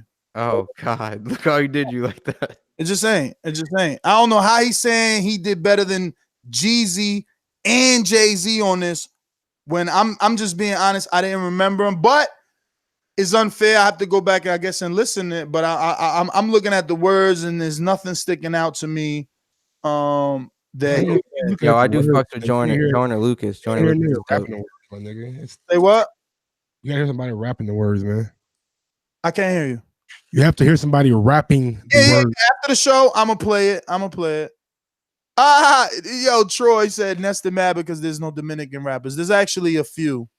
Now we need you to preference your question a little more specific. Unfortunately, Troy, I don't know, what do you mean? Are there no Dominican English-speaking rappers? Are there no Dominican rappers? Period. Like, what are you really asking me? Hey, Ness, who is better, Cameron or Mace, man? Cameron. Oof, man, very tough, bro. Very tough, because there's Mace Murder, not you know, Mace, that P. Diddy named him pretty, you know, did it for the ladies. Who? Shiny Suit Man. I mean, Shiny Suit is somebody that was hating on him. You know, somebody that was hating on him. Mace still got that old P. Diddy money, so you know. Mace birthed Fabulous to Degree and Loon, man. Who got it? Make Cameron or Mace? Who better? You said what? I said Mace. Wasn't he kind of the dude that kind of birthed Loon and Fabulous? I don't know about Fab. Fab was a DJ Clue creation. No, I'm just saying like the style. Like you can tell Fab was influenced by Mace. Nah, No, Fab. you don't think so? First of all, Troy, Fab is Dominican. Secondly, ooh, bars. Word, he is Dominican. Yes. Yo, Ether. Half, but his baby mother's Dominican. No, he's still Dominican. That's right. Yeah, of course. I no, mean, that's bars. He's a Dominican rapper. You know, but nah, man. I mean, look, everybody got their own taste, bro. What could I say? I'm not gonna agree with that Mace birth Fab. Fab might be better than Mace, bro. Well, I meant like prior to like how like Troy said Rakim to Jay. I was just saying Mace to Fab with the. I mean, but us as fans, we always gonna try and link someone to someone. I don't think that that's the case, bro. Why is Fox Sports 1 showing me a video game of soccer with two kids? Like, this is what we've come to. That my sporting channel is showing me two kids playing soccer video game. What the fuck is going on, bro? This is on Fox Sports 1. It's a sports game being advertised on a sports channel for kids who probably can't. They're playing it live. It's FIFA live. Oh, you're talking about a term? Yeah, that's what I was trying to tell you. Like that's why I said when I was doing my whole call, like new YouTube channel, I'm bringing fighting games into the realm 90 seconds. of MMA because this is on Fox Sports 1 is Yeah. ridiculous. Like, Yeah. how has this become a sport? Like, why do I want to watch you play your video games? it's maybe not you, but the next generation, and that's where they're kind of phasing you out, man. You're gonna see fight night tournaments over actual boxing one day. I'm joking. Dear God, don't do that This ever. is whack. This is crazy that they take in TV time. But I get it. Whatever. 60 Everyone has a seconds. plan. Ah, look at Troy, he mad. Fab is a woman beater. Yo, he's super tight. Yo, I can tell who the real Mace fans are because they put $. They put the $MA Yeah. They knew those are the real Mace fans. But that ain't really Mace saying because $E is Mace for P. Diddy. Remember, the real Mace is Mace, Mace and Mace Murder. Murder, yeah, Murder Mace, and then there was Pastor Mace too. You gotta remember that, Yeah, man. but that's past Mace money, and then Mace, you know, like that's just like posts. And then Bree, Stop, Let It Go, Mace. Tupac, yeah. Now look, I was listening to Pac. And I wasn't a killer, but I don't know. Pac hit us, and you know, shit. I had the 10 cutlass. seconds. Back in the day, it wasn't even my cutlass. My brother had the cutlass, and he used to let me ride or drive. And yeah, that's when Pac had that double disc. Shit, Man. Liddy. Yo, all the goats had a double disc, man. You ain't had a double disc, you ain't what's up. Not really, right? X ain't have a double disc, but he was the first rapper to put out 2 albums in 6 months and go like multi-platinum. He was another beast I used to listen to. Yo, you just ethered me with that DMX one. You're right. I had a theory on double disc, but you just debunked it quick. He killed us, man, when he started using coke, man. So many, he was a beast, bruh. I remember that Rough Riders Volume 1. Wow. They had Cradle in the Grave playing on the other day too. That Jay-Z verse on Jigga, that was like one of his best verses ever. Real. But whatever, y'all wouldn't know about that. Y'all a bunch of whippersnappers like Mike. Yo, we out, man. We've been supposed to leave. I gotta go. Peace. Next Peace. show, Instagram, Twitter. Peace. Girls 1911 on IG and girls 2312 on Twitter. Ron G. He said Fabulous stole May Styles. Stop lying. Oh, see, I told you. Lying. I never heard that in my life. They both whisper rappers, man. Slipping, falling. Whisper rappers. Yeah. Who is that? DMX. Oh, yeah. X paved the way for New York rappers in the South. I don't know what that means, but he did pave the way. He was a beast, man. They was doing a huge movement with that whole Rough Rider shit. A lot of things came from that too. I mean, Eve, Look how much, right? She got Jada to a degree, Swiss Beats, Cass. Yeah, nigga, that everybody like Cassie was kind of like an offspring, yeah. my nigga, that anthem. that was part of that. That Styles was P, Jada Kiss. That anthem is legendary, my nigga. one. The fucking Rough Rider anthem, nigga. With the you know that? Ride or die. No, No, not that one. He's talking about the Rough Rider. Open up shop. Hey, I real quick, I gotta put an Asian plug. Jen was on there. Niggas want to die. Yo, Some Jen niggas was wanna verse watch. from Man, that DMX. shit was hard, man. Yo, MC Jen was that 106 in Park freestyle rapper. No Andre on that song. Just saying. They got only the best to come on that song. No Andre. Man, come on, man. I'm just saying. Go to it. What's the name of that song? Yo, World War III. Yo, these guys are throwing it back. What was the name of that song? Well, now he's scared. What song? That one. Rough Riders anthem? Yeah. Damn. Nigga, it was the Rough Riders anthem, my nigga. Well, good. Because I'm pulling it up, punk. Yo, weren't we talking about Noriega the other day too? Yeah, Noriega and CNN and stuff. Yeah, Ness was saying something about Noriega being better than them than Chameleon. Hey, I'm putting Javi business out. Right. He said I bet you Neptune beats are trash. Millionaire. How about that? Google that, punk. I bet he did. I bet he did. Yo, I'm putting Javi out right now. He said Neptune beats were whack. So next time Javi, I got it on video. You think I had everything? I got. I mean, all of them on 5 now. He said Neptune beats. Neptune's was like, and he said Pharrell was whack. All that, like the whole Neptunes, Pharrell, all them beats. He said they whack. They were cool. You tripping, bro? You just defending Snoop Dogg would drop it like it's hot. That's a Pharrell beat. I can't see. Why I can't see? Did he sing this song alone or something? I thought it was people on this shit. What song? The Rough Riders anthem. Ain't no features. I think like 1 or 2. That's maybe. just DMX. It was just him. Oh yeah. Hard though. Yeah, that's just DMX, man.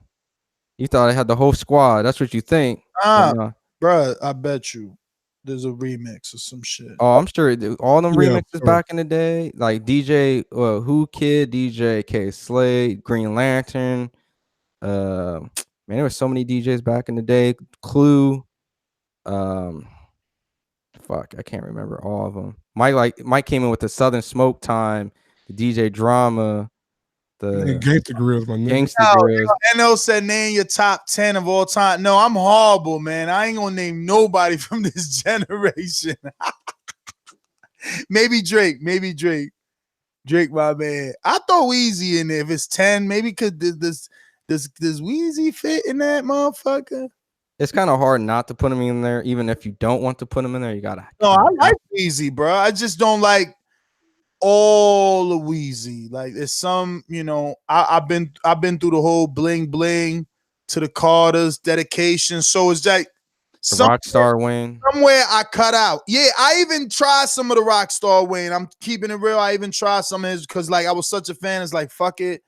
But I had to tune out. After some time. The Young Money crew, though, man. He got the whole Young Money crew got together and all the Tiger.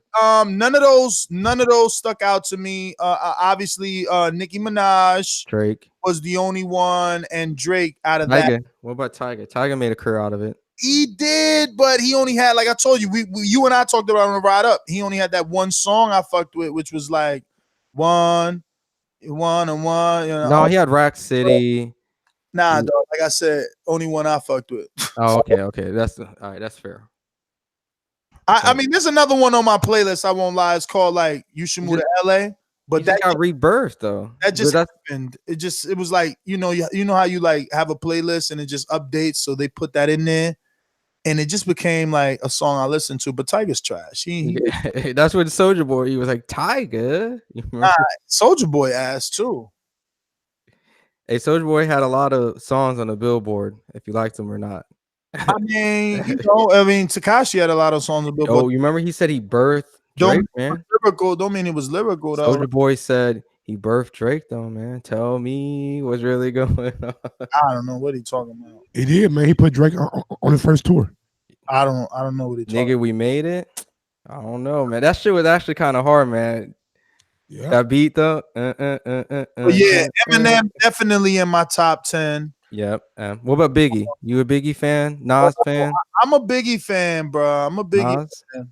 You don't Nas? like Nas. Yeah, we fuck with Nas. Oh, okay. You know, we as long as we preference some underneath Jay. Hey man, top 10 is hard, man. Maybe we'll have it tomorrow for like the Patreon show. Yeah, that's a Patreon show right there. We gotta stop this. This one from boxing to hip hop. Yeah. Well, I mean, you know, you gotta taste the Untitled. Yeah, that's Untitled right there. Nas ain't Ether, Jay-Z. You crazy. Shit, nigga, Ether. What's better, Takeover or Ether? Takeover. Takeover. The song is better, Takeover, but the impact from Ether was just monumental. Nah. Super ugly. What about Super Ugly? I never understood how people thought Nas won when his career died immediately after that, and Jay-Z's continued to just. How his career died? What? Nas was still doing records Right, in 2000. After Stillmatic, it was nothing good. Nothing. Like Godson and like chill, bro. You wildin', champ. All I need is one mic. All I need is one mic, one band. That's Stillmatic, champ. See, Stillmatic. you don't even get it, like, because you're not a good enough fucking music dude from that era. But yeah, man, like after that, he even signed to Jay, dog. Like, Yeah, he did sign to Jay. If that's not the ultimate bow down, like, what are you talking about, bro? He Like, signed a Def Jam, Black Republican feature, and then mad shit. Like everything the beef was about, he turned around and done. You know, first it was, oh, he mad at me because I ain't want to be on his song. And Jay hit him with the line, you know. I said, yeah, I used your song, you know, your song, you was using it wrong, whatever. But first it was beef over that to him now doing multiple tracks with him and signing with him. Like, please, champ. I mean, last I checked, I think it was oh yeah, IMO said that's business. I guess if you want, you know. New York rappers died, period. Sorry, Ness. I don't know. I'm not from New York, but I would say Fab is definitely still there kicking anyone's ass that wants a problem. And then there's some new dudes in New York right now. You talking about Davies? Nah. Damn. That guy, what's calling from Brooklyn? My nigga, Panda. You got Joe Budden. Nah, what's this Davies dude? You don't know Davies? I think Davies might be Dominican, Troy. He signed with Nas. Be careful. He's from New York. Be careful. Y'all got my nigga Designer. Yeah, who out? Nah, stop. Man, he Brooklyn. Bruh, like, No, I think Davies is Dominican. I think you're right there. That's two right there in a row, and that's off the top. What? I got Davies is Dominican. Okay.